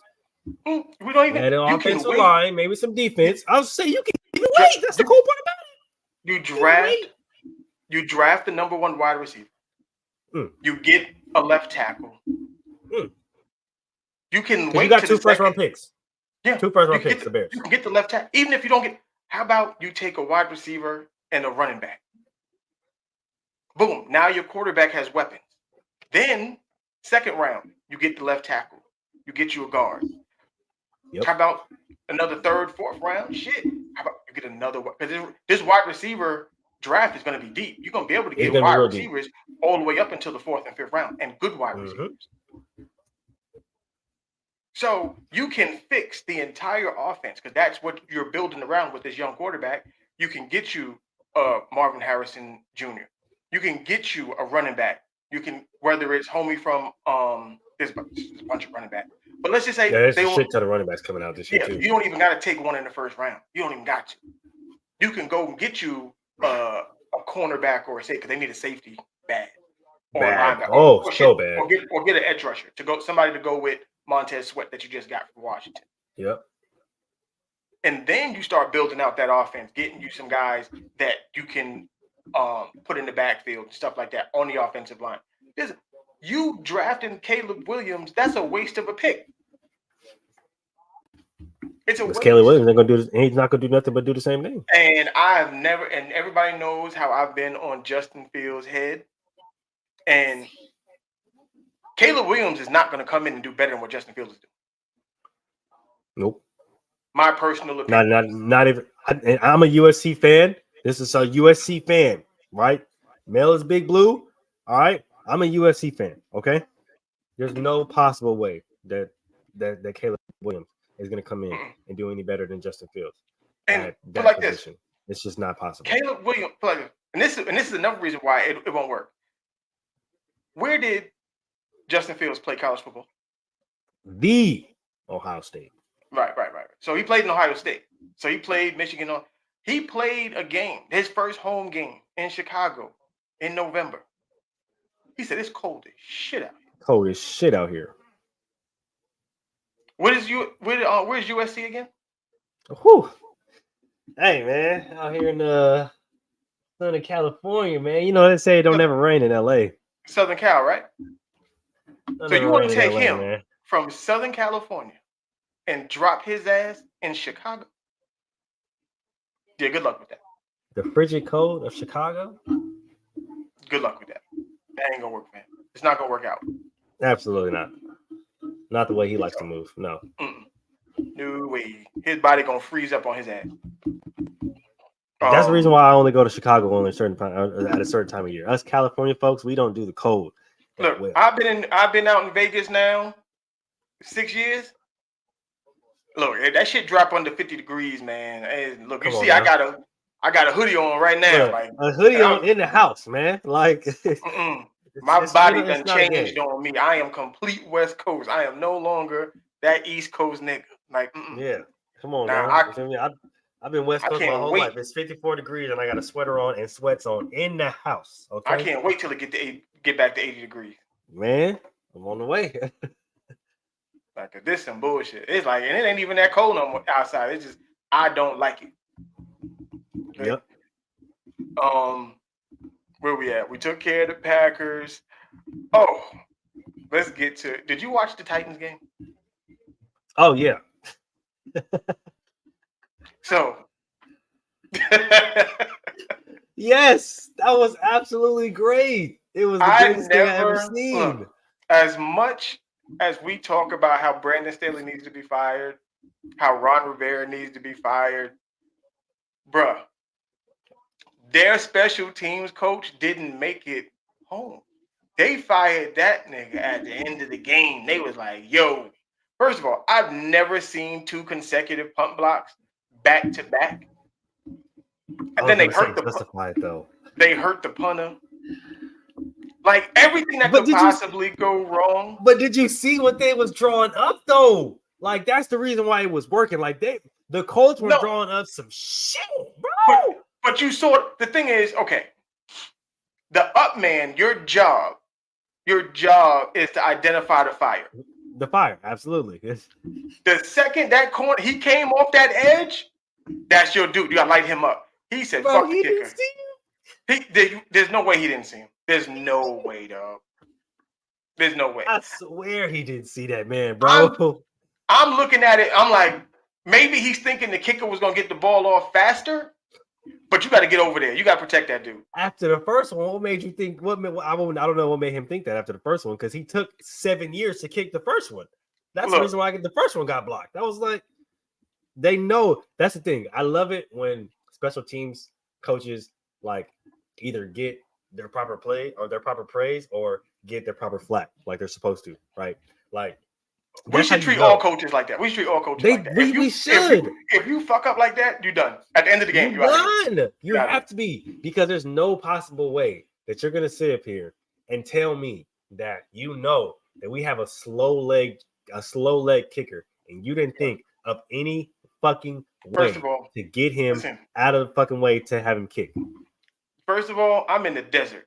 There's a different type of cold out in the desert, and I need people. Let me go on a little tangent real quick before we get back to it. Everybody loves to talk about Vegas and their heat. No one talks about how cold it gets. No one talks about how cold it is. Nobody ever talks about how fucking cold it gets. It is fucking cold out here. Like that desert cold is different. It's a different cold, man. It's a different cold. It's different. Okay, different. All right. That desert cold is different, man. Like I used to watch. Remember, because I'm from the East Coast. Like you would watch movies and then you would see people in LA. Like, why this nigga got on a flannel and a scully? Nigga, it is LA, it's palm trees. And then you move out here and you realize when that sun go down, you better bundle up, my nigga. They were dressing for the nighttime. They weren't dressing for the current situation. And see, that's the thing, bro. Like a lot of people, they feel like because it's LA, because we by the beach, because it's always sunny, and nah. That's what you just listen to what y'all just said. We by the beach, there's the water, and what comes from water? That cold ass motherfucking ocean or river or lakefront breeze, and that should be cold as frigid. Okay, and you watch old movies where people in the desert and they talking about, man, you gotta get that fire going, bro. When that sun go down, it's real. It is real out here. It's real. Okay, it's not a game. And it's random windy out here too. Like it get windy, it just come out of nowhere. You get 60-mile-an-hour wind. It's no one talks about this. They don't ever talk about because whenever they talk about the West Coast and Vegas and California, they always talk about the earthquakes and the fires and shit. It's like, bro, we got some shit going on over here, okay? No, we got a lot of shit going on over here. All right, it ain't just earthquakes and fires and shit, okay? It get cold as a bitch over here too. The only thing it don't do. It's snow, and that's only in some parts of California because if you go too far, I got a video right now. I was at work and we got 6 inches of snow, and I'm sitting here like I left the East Coast to get away from snow. This is the reason why I haven't left out of California yet. I've been in 2 places in which it snows, and I refuse to go back. But this is the cold part about it. All I gotta do is drive up the mountain. All I gotta do is drive up the freeway an hour. If I want snow, I go right into the mountains. Just drive up the freeway an hour. That's all I gotta do. Just drive up the freeway an hour. I'm already in snow. It's snowing in Reno right now. Okay, but that's not even Reno was 3 hours away from where I'm at. Right, Colfax, California is about 50 minutes from where I'm at, and it's snowing up there. I'm talking about 6-7 inches of snow right now. Platter. But the same thing with people don't like. Even like I'm in Vegas and Reno is like people because people. I didn't realize how big the state of Nevada was. It's fucking huge. Trust me. I've driven through it 4 times. It's absolutely massive. It is massive. So when Nevada, Vegas and Reno might as well be 2 totally different places. They really are. I'm not even gonna fucking lie to you. They might be 2 places. They're not even they're not even the same thing. They're not. And if you haven't, and if you don't know, go to Vegas, go to Reno. They're 2 different places. I promise you. 2 totally different. They're 2 different places. You will see the fucking difference. Yeah, it's nuts. It is. All right, that was our tangent. That's what we do sometimes. Sometimes we go off on a tangent. We gotta do those. But yeah, and I ain't gonna lie, it's brick when it hits 50 degrees. Okay, 50. Yeah, that is totally. When he's supposed to be moving out here, he gonna see the difference. Yeah. Honestly, Mel was being a little generous for me. As soon as it hit about 67, yeah, a sweater's coming on. I'm not Yeah, doing that. I'm still like I said, because I still got that a little less layer of this New York still on me right now. So you know, I'm gonna need once it the. hit 55, I'm like, fuck this shit. It's too I'm gonna need that layer when I go to New York because Oh I ain't yeah, doing that. but you know Chicago is bad enough. the Titans fired their special teams coach literally right after the game. They're like, no, you guys to go. Like we can't afford that. I mean, as they should, bro. I don't know, not one head coach, owner, He had one. even. He had a bad day. I don't think that he should have got. He should. You know, he had a bad day. He had a bad day. Unless this was something Man, that's been. I don't watch Titan games. Unless this is something that's been going on for a while. But you know, but it was I bad. think it. I think actually, hold on, wait a minute. I think it might be because there was a point. I think earlier this season, the Titans had that damn kickoff returned on them by the up man. See, I mean, like I said, it might have been. I think it was This that might have then been too. just. So. It might have been like whispers and shit, and then this Yeah, happened, and they it might said, have you been know what? time coming type shit. Like, They was this like, you man gonna have up to get out of your here, ass bro. up. You gotta get your ass up out the paint. Yeah, they probably looked at him like two block kicks, Two back to back, and you got the punter hurt, and you got my punter hurt. Yeah, no, you got. and they lost the game. I think they lost the game because of that. Yeah, they lost the game. They lost the game by 3 points. Yeah. So yeah. All right, let's get to these mother effing picks. Let's see where we at. We had okay. Oh, we're gonna talk about last night's game. I told y'all Mac Jones is ass. I tried to tell y'all. Like, I don't know why people they talk crazy about Justin Fields. They talk crazy about my man Zachariah, but they let Mac Jones him just fly under the radar. Fly under the radar, bro. Bailey Zappi came in and started cooking. 240, 3 tugs, 1 interception, 15 passing rating, 52 QBR, average 8.6. That's not bad. You know, I'm just saying. And the dub. Against a good defense too. Oh, wait a minute. Hold on. He got his receivers involved. Wait, is that a Juju Smith-Schuster sighting? Mm-hmm. Get out of here. There's no way. Ezekiel Elliott out there. I think Zeke had what? Like Zeke had 22 for 68, man. Stop playing with that boy, man. And he was pumped after the game. He said, turn me up, nigga. Feed me. I'm back. Yeah, he had 68 rushing yards and 72 receiving yards. 72 receiving yards, man. Stop playing with that boy. Yeah. He said, so, you think the Cowboys could use that right now in their game? I'm just saying. I'm pretty sure they could. Yeah, Baby Deuce and little Tony Pollard running around there. Let's see. Let's go. Next week's game. Oh, yeah. Thursday night next week. Yep. This is going to This is crazy. The game that Brandon Staley gets fired. This is it. Speaking of Brandon Staley, even though the Chargers won last week, they still Charger. I don't care what nobody says. Yeah, no, they still Charger. They for surely still. I don't care, bro. I don't care. Y'all didn't score. Yeah. I mean, granted, it is a Patriots defense, and they do got one of the best. No, they Charger. But y'all Charger, bro. I literally said y'all was going to do because it literally came down to one play, and y'all lucky that the Patriots just aren't a good offensive team because y'all would have lost that fucking game. They went in there and scored 9 goddamn points. Y'all Charger. 6 points. 6 points. They ain't even get to the last one. Yeah, 6 points. Y'all, you Charger. So Brandon Staley got to go. But Raiders Chargers. I'm taking the Raiders in this game. So, like I say, every single year, y'all may beat us at the beginning of the year. I don't understand why this always happens. That's fine. Y'all always beat us at the beginning of the year. At the end of the year, y'all can't beat us. So Raiders by 10. I'm giving y'all the score too by 10. All the Charger fans is gonna be like, but they cheated. But no. Y'all always beat us at the beginning of the year, like I say. End of the year, y'all can't beat us. So, Brandon Staley got to go, and this is going to be the nail in the coffin for him. Oh, for sure, it has to be. It has to be, especially when Aiden O'Connell hangs like 350 yards on that defense. That's when it's going to be. It's going to be. Like, yeah, he got to go.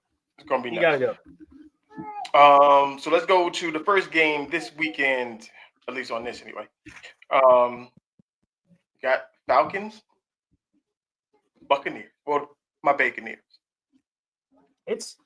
I'm not even gonna lie to you, dog. I'm not even gonna fucking lie to you, bro.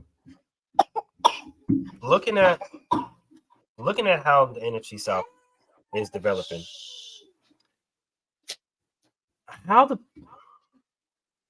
people realize the Falcons are going to make the playoffs at 6-6, right? Or probably at a 500 team. Like they're probably going to end the season. Well, there's only gonna be one team that come out of this division. So whoever wins this game is for first place.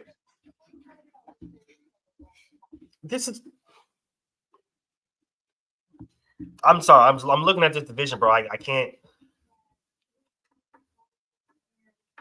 Yeah, whoever it has to be. Whoever wins this game has to be. They're going to be in first place because the Falcons they're 3-0.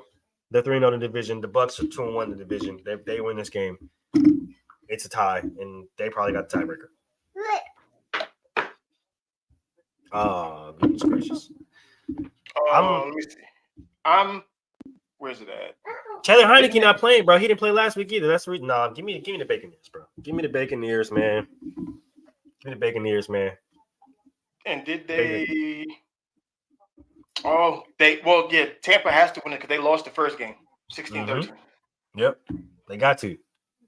So I'm taking the Buccaneers anyway. So we're gonna do that. That boy Taylor Heineke ain't playing. So yeah, give me the Buccaneers, man. Yeah, I think the defense is going to be good enough to win that game. This game is going to be very weird for me. Colts Bengals. Damn, I'm not even gonna lie. My boy Jake been out there.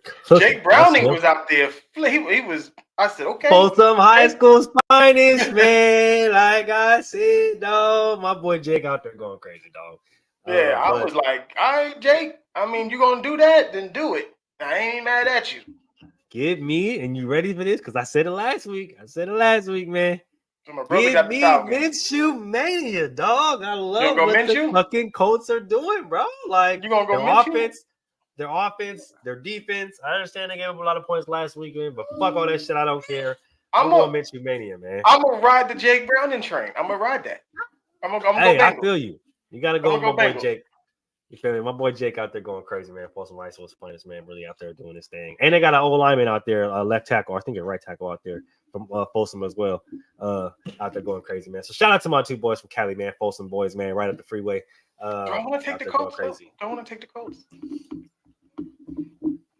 Nah, I'm gonna keep with the Bengals. I'm gonna keep with the Bengals. I'm gonna stick with my guns. I like it. I'm gonna stick with my guns.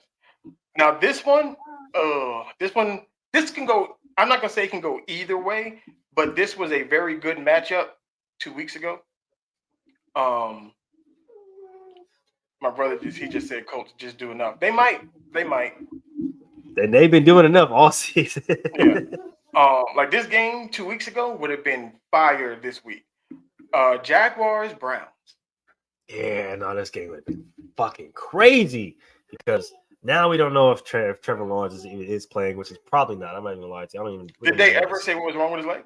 I don't even know the status of it yet. Honestly, like I think he was supposed to get an MRI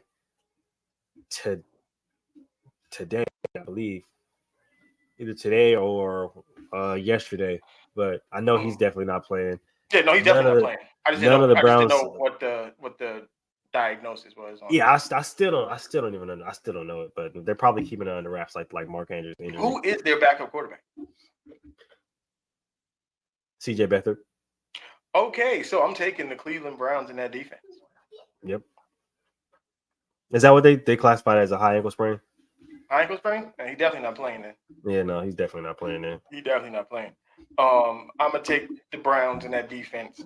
Yeah, no, give me the Browns in that defense. Myles Garrett he's playing, and that defense is fully healthy. So, yep, there we go. I need that. Texans Jets.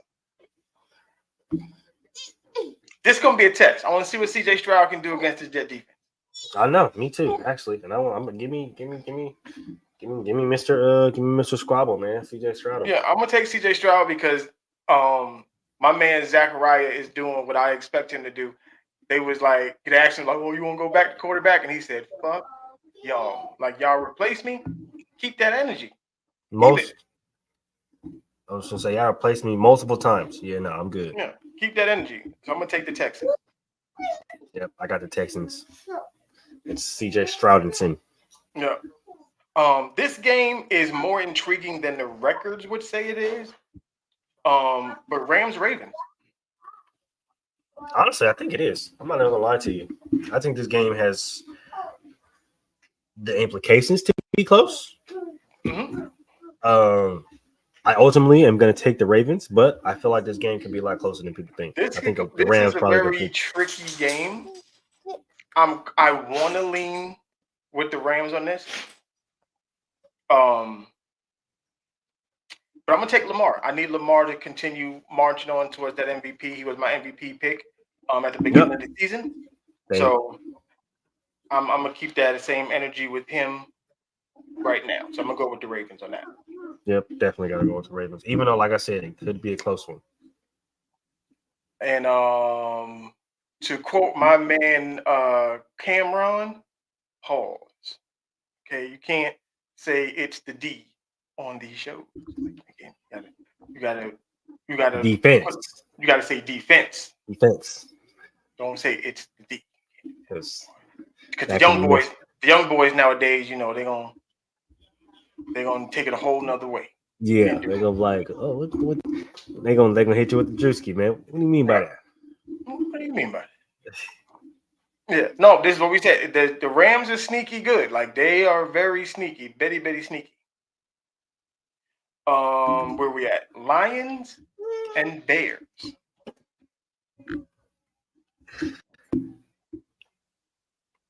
I'm gonna take the Lions on this one, but don't be surprised if the Bears win this game. I'm not even gonna lie to you. Like, don't be surprised if the Bears win this game. It's in Chicago, so the weather's probably going to be nasty. Oh, it's definitely going to be disgusting. It's December, Chicago. Yeah, it's going to be disgusting for sure. But I do believe I think the Lions have a good enough running game. If the passing game isn't working, that they could lean on Jahmyr Gibbs and David Montgomery.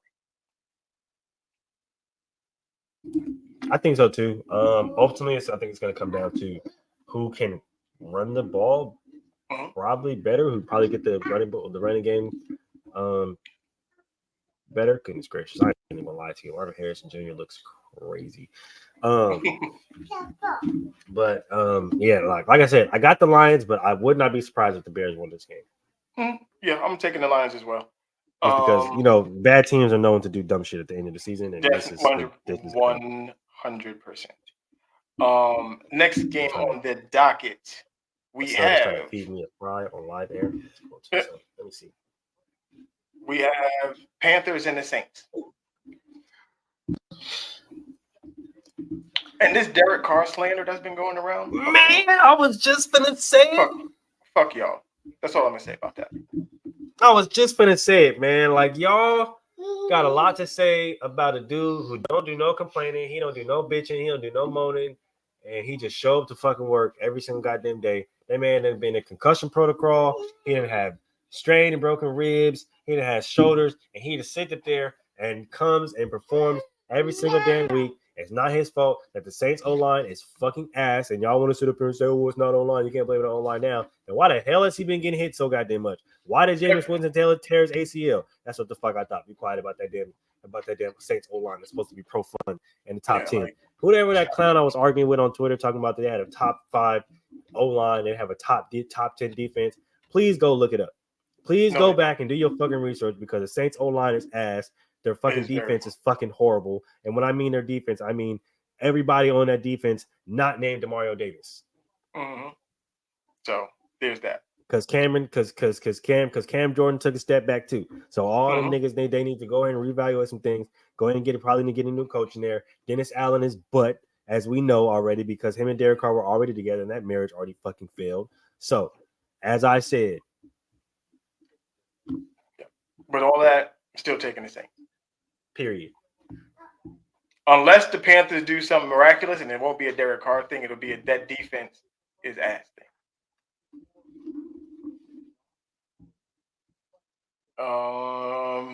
Unless another receiver walk on to the Panthers, like into their facility and put on a jersey, yeah, no, they're gonna lose because that's their problem. Another receiver. Next game up, I think this is Vikings Raiders. This is a tricky game because Jettas is supposed to be back this week. Mm-hmm. But I'm taking the Raiders, and this is not just my homer pick because I'm a see the hat. I actually think the Raiders can win this game. Like, I think we haven't had the Devontae Adams like mega game yet. I think this is the game. And he would be correct because I'm taking the squad. Like I said, I can actually support my team again because Josh McDickhead is gone. So, I think, like Mel said, I think this is a winnable game. The Vikings run game hasn't been as good as it would have been if they kept, Dalvin Cook. So there's that. They really can't run the ball. The Raiders are one of the best run stopping defense in the league right now. Jay Jettas being back does kind of scare me, but he's not. If they're only going to count on him to beat us, I'm not really worried about it. I do kind of trip off TJ Hawkinson a little bit, but he'll come back and he'll have a decent game. But he'll have a solid game. I think he'll have a solid game. But ultimately, I think my Raiders pull this off. I think coming off of 2 really close losses back to back, I think that kind of like a different fire in us. And like the players have been saying in the locker room, there has been just a different kind of energy since AP took over. So look, let's get it. This is the Raiders' march to that wild card and Antonio Pierce to get that head coaching job for next season. So needed. I am going to rock with them to do that. We need it. Seahawks 49ers. I'm going to call the ass open that it's going to be 49ers. We're going to kick the shit out the Seahawks, and it is what it is. I'm going to say Niners as well. Now, I don't suspect a necessary ass whooping like that, only because the Seahawks do tend to play the Niners at a higher level than they do to play anybody else, which is absolutely crazy. I don't understand why. Maybe it's Pete Carroll, but they do play the Niners a lot better than a lot of other people play the Niners. I'm going to take the Niners, but I call the Seahawks making it interesting. I'm not going to say close, but they'll make it interesting. Okay. Then we have this game. Normally they would flex this to a Sunday night game, but this is going to be the 1:00 game on Sunday. You have the Buffalo Bills, Kansas City Chiefs. Yeah, give me the Chiefs. Josh Allen going to throw 2 picks at the wrong fucking time, and they're going to lose this game because of him. Watch. I'm going to take Buffalo. You going to take Buffalo? I'm going to take Buffalo. I am on the downward slope. See, because if the Raiders are going to ascend, then somebody has to go the other way. And that team going the other way would be the Kansas City Chiefs. So I'm going to take. I think it has to be Buffalo because Buffalo's already on the outs. They're already. No, I'm just talking about as far as the AFC West, most definitely. Oh, and speaking on Buffalo, can we go ahead and we can go on just a little tangent real quick, just a small one, not too major, just a small one. Mr. Jordan Phillips, because we are talking about Buffalo. Mr. Jordan Phillips, come on, sit front row, big dog, because you had a lot to say about a certain Jason Kelce. And this so-called tush push, right? And it's the crazy part about this whole tush push thing, right? Because nobody says anything when the Raiders do it. Nobody says anything when the Packers do it because they just did it on this past game, and which they won, by the way. Nobody says anything when any other team does it.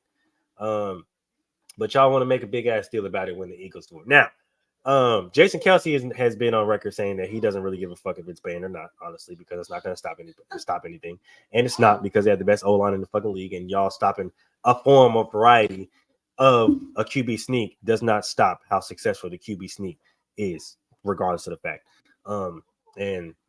Since we're banning or trying to ban variations or forms of QB sneak, we might as well ban anybody who runs over a 4.2 or a 4.3 because, it's just not fair because people can't compare, can't compete. But Mr. Jordan Phillips, you said that Jason Kelce has been known to be a dirty player. He dives at people's knees during the tush push and all the stuff like that. And I'm confused, right? Because you play D tackle, good sir. Yes, so if you're in a 3-point stance or a 4-point stance, and Jason Kelce's in a 3-point stance and or a 4-point stance, how is anybody's knees getting dove at if you guys are both in the same stance? It seems like, and what it seems like to me, right? It seems like you're getting put on your ass a lot. So you're looking up, and it makes it seem like people are diving at your knees because you're always on the fucking ground because you're getting pancaked. My brother That's just said it. This yeah. is rule Low man 101. wins. This is rule, football 101. Get low. And in the particular instance that bro was talking about, he tried to say that he was he's basically his response and rebuttal to Jason Kelce calling him dirty because he bull rushed through the Eagles guard during a dead play. When he knew it was a dead play, you just try to do the fucking most, and that's the reason why Jason Kelce called you dirty, because it could have hurt him, right? And you try to respond by saying that, oh, well, he only got a voice because of his brother's podcast. Like, he hasn't been one of the best centers or the best fucking center in the league since he entered the fucking league. But that's neither here nor fucking there. It's just interesting to me how somebody of your caliber wants to come in and say this and say that and have all of these things to say, but you're awfully quiet about the fan who you and your teammate essentially assaulted because you guys are getting your ass whooped in a fucking game by the Philadelphia Eagles. Little bitch made for that. Little bitch made. Isn't that interesting, bro? How you want to talk all of this stuff about another player in that quote unquote brotherhood, that fraternity, but you don't want to hold yourself as professional when in the eyes of the fan 3 times smaller than you, who was just yelling out that you guys were ass, which is rightfully so. Like, you guys fucking suck. You're getting your ass whooped. Yeah, you guys are out there getting your ass beat. So that's, I mean, it's not like he was lying. And then you want to come out, the same Jordan Phillips, and want to come out and lie and say that man threatened him and the Bills when there are multiple camera angles and multiple camera footages disproving that. Mind you, homie was probably about my height, about 5'9", 5'10", about 160 pounds. Bro, okay. You are 315 pounds. Okay. 6'3".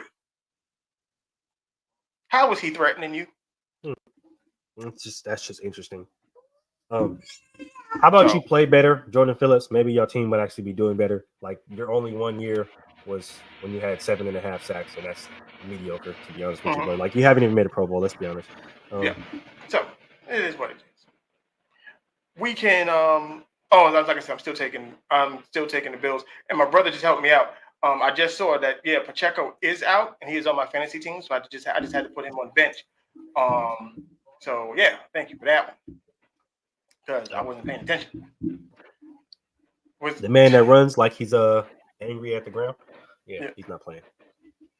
For most of y'all don't understand what Springfield that is, where me and my brothers used to play. But it's high school. This shit it's basically dirt. It ain't even grass. It's just dirt. Oh shit! But I'm pretty sure wherever you live, you got that one field that got the George Jefferson haircut. Like, it's that's that grass backyard all the way around. But that's it's that backyard dirt. Boogie. That's that backyard boogie field, man. Next up, we got my Denver Russell Wilsons going up against them Chargers. Going to charge you. Yeah, no, they're gonna lose this game. Chargers gonna lose this game. They're gonna lose this motherfucking game. That's what's going on. I'm going with the let's ride. You already know. Like, I'm going against Brandon. I need the Chargers to continue to lose. That's the only way Brandon Staley can get out the paint. It's the only way. Yep. And they're gonna charge it.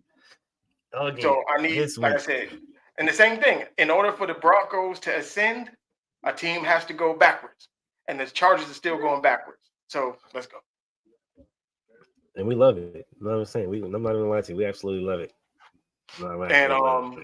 Next game, this one gonna be a goodie. Eagles Cowboys. Oh, Sunday. Hey.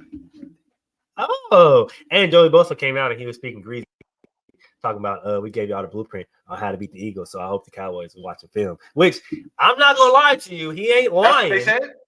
Oh, that's what Joey Bosa said, and directly in a press conference. I think it was today, in an interview today, in the interview in the locker room today. So I'm taking the Cowboys. Then I'm definitely taking the Eagles. Yeah, he said we gave the Cowboys the blueprint on how to beat the Eagles. I hope they watch film and take some notes. So I'm That's literally what he said verbatim. So I was like, oh, he's right. Don't get Joey, you talking crazy, man. Don't play. But yeah, no, I'm taking the Eagles because just you're not gonna be able to stop that run game. No, they're gonna be hell bent to run the ball this week. They're gonna be hell bent to run the ball, and they're coming directly at Micah Parsons, and it's not gonna be pretty because he's been talking real greasy on his little podcast as well. So and like I said, I got something for him as well. And the Cowboys only beat one team with a winning record all season, so there's that. That's true. Hey, this is another one. Packers Giants. You already know. I'm going Buddy Love again. Look, I got nothing but love for you, baby. I got nothing but love. Yeah, man. We going that boy, the love man, the love machine. We're gonna keep riding this Jordan Love train. This is gonna be 4 in a row for them. They're putting it all together. I like what the Packers are doing. The Giants are just the Giants right now, and that's what they are. Sorry. Whoa, no fucking way. And then we got Titans Dolphins. This is the last game on the docket. Last game on the docket. I mean, that's an easy pick. I'm taking the Dolphins, but this is going to be Tyreek Hill might have 300 yards receiving. Oh, absolutely. If he, probably at least 200. He's going to have 2. He's taking 2. Like he's going to get 2.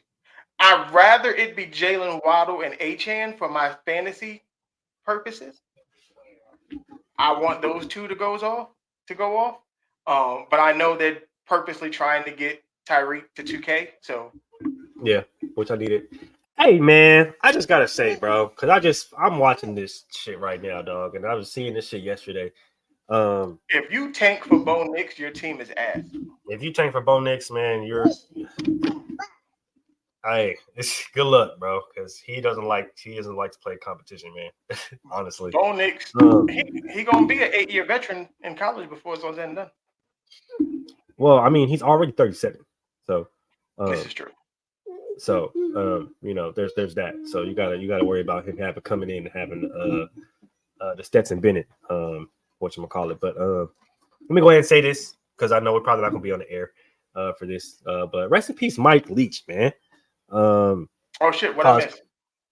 College coach from last year. He passed last year. Just got to give him his shout out. This is coming up on his year death, man. I totally missed that.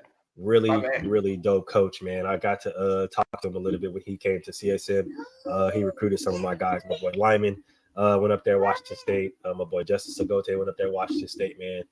So definitely got to talk to him a little bit, man. And he's just a really cool dude, really dope coach. Super funny, Mike Leach, underrated. Mike Leach, underrated. He's a very good coach. Bro. Really dope coach, man. Really smart coach. Really in tune with football. We wasn't on the air as far as doing Inside the Huddle last year, so we didn't get to do this. But definitely just had to give him his props and the shout outs. Like I said, this was last year. We weren't on the air, but I definitely got to come and give Mike Leach his shout out, his props, man. The reason why my boy Gardner Minshew Mania is out here going crazy. So shout out to my boy Mike Leach. This is true, very much true. And then, like I said, this was a dope show again. All love and our hearts are with GQ doing his thing right now, and Absolutely. with anybody else who's going through things, man, just always hold your head up. Always hold your head. Lean on your support system, whatever that support system may be. Like I said, men do cry. Men do comfort each other. Like we can't just be all brawling, macho and hard, and shit and all of that. My brothers in the comment, I love that dude. Like, I wouldn't be who I am if it wasn't for him. I said that in the beginning of the show. Like, he raised me to be the human that I am to this day. I was, basically him and my other brother's shadow. When they was playing softball, when they was playing football, whenever they was doing anything, I was right there. And I appreciate everything that they did for me. And, there's a guy and there's a uncle, father, brother, cousin, coach. There's a man in your life that has helped you get to where you got to. Just make sure you always tell that man, I appreciate everything you've done. Mm-hmm. You know, give him Absolutely, a hug man. and let him know. But you got any last words here before we get up out of here? I do not, man. Appreciate you, dog. You know what I'm saying? Coming through. I know we got a lot of stuff going on in our daily lives, but you know what I'm saying? I always, you know what I'm saying? It's always a great time talking to my boy with some sports about some real things. Also, because my boy DJ Micah B is not here to say it, I'm going to go ahead and say it. Appreciate y'all for tuning into the best damn football show that is on y'all airways and internets. Mm-hmm. Make sure you guys tune in on Monday for the Basket to Basket show, where we will be back with your I gotta. Speaking of which, I got confirmation. You know, Go James Kingdom hit me up like, "Yo, my bad, man." Okay. So I was like, "All right, So man. we'll have that special guest in there for you. I'll reach out to him and see if he's ready to rock on. Him and Mel's go ahead and get that popping. Yeah. We got something cooking up for Tuesdays, man. We actually really Salute, big bro. really coming up. I'll give you a call coming up on it later, or call me later, whichever. Wednesdays, you know, we got some gentleman talk. Now, gentleman talk is gonna have a little bit of a flavor because we said GQ is taking some time away to handle some things. So it's gonna be a little different flavor to gentleman talk. Still gonna be the same good old gentleman talk that y'all used to and that y'all love and that y'all know, but just slightly different flavor until the main man gets back into the stand, man. And then Thursday, PVT, you know, Zamara, she going crazy with the player bias and the recency bias and all that great stuff. You know what I'm saying? Tune into her show because she really be having it popping over there. Super, super crazy show. And we back on Friday, man. The best damn football show. So that's how it is, man. We appreciate y'all for sliding through and appreciate y'all for rocking with us. Thank you guys again for 600 subs. Keep it going. We only climbing. We only going from here. We only going up from here, man. Yes, sir. And without further ado, do that thing. Yeah, come on, push your button. Push the goddamn button. Push the goddamn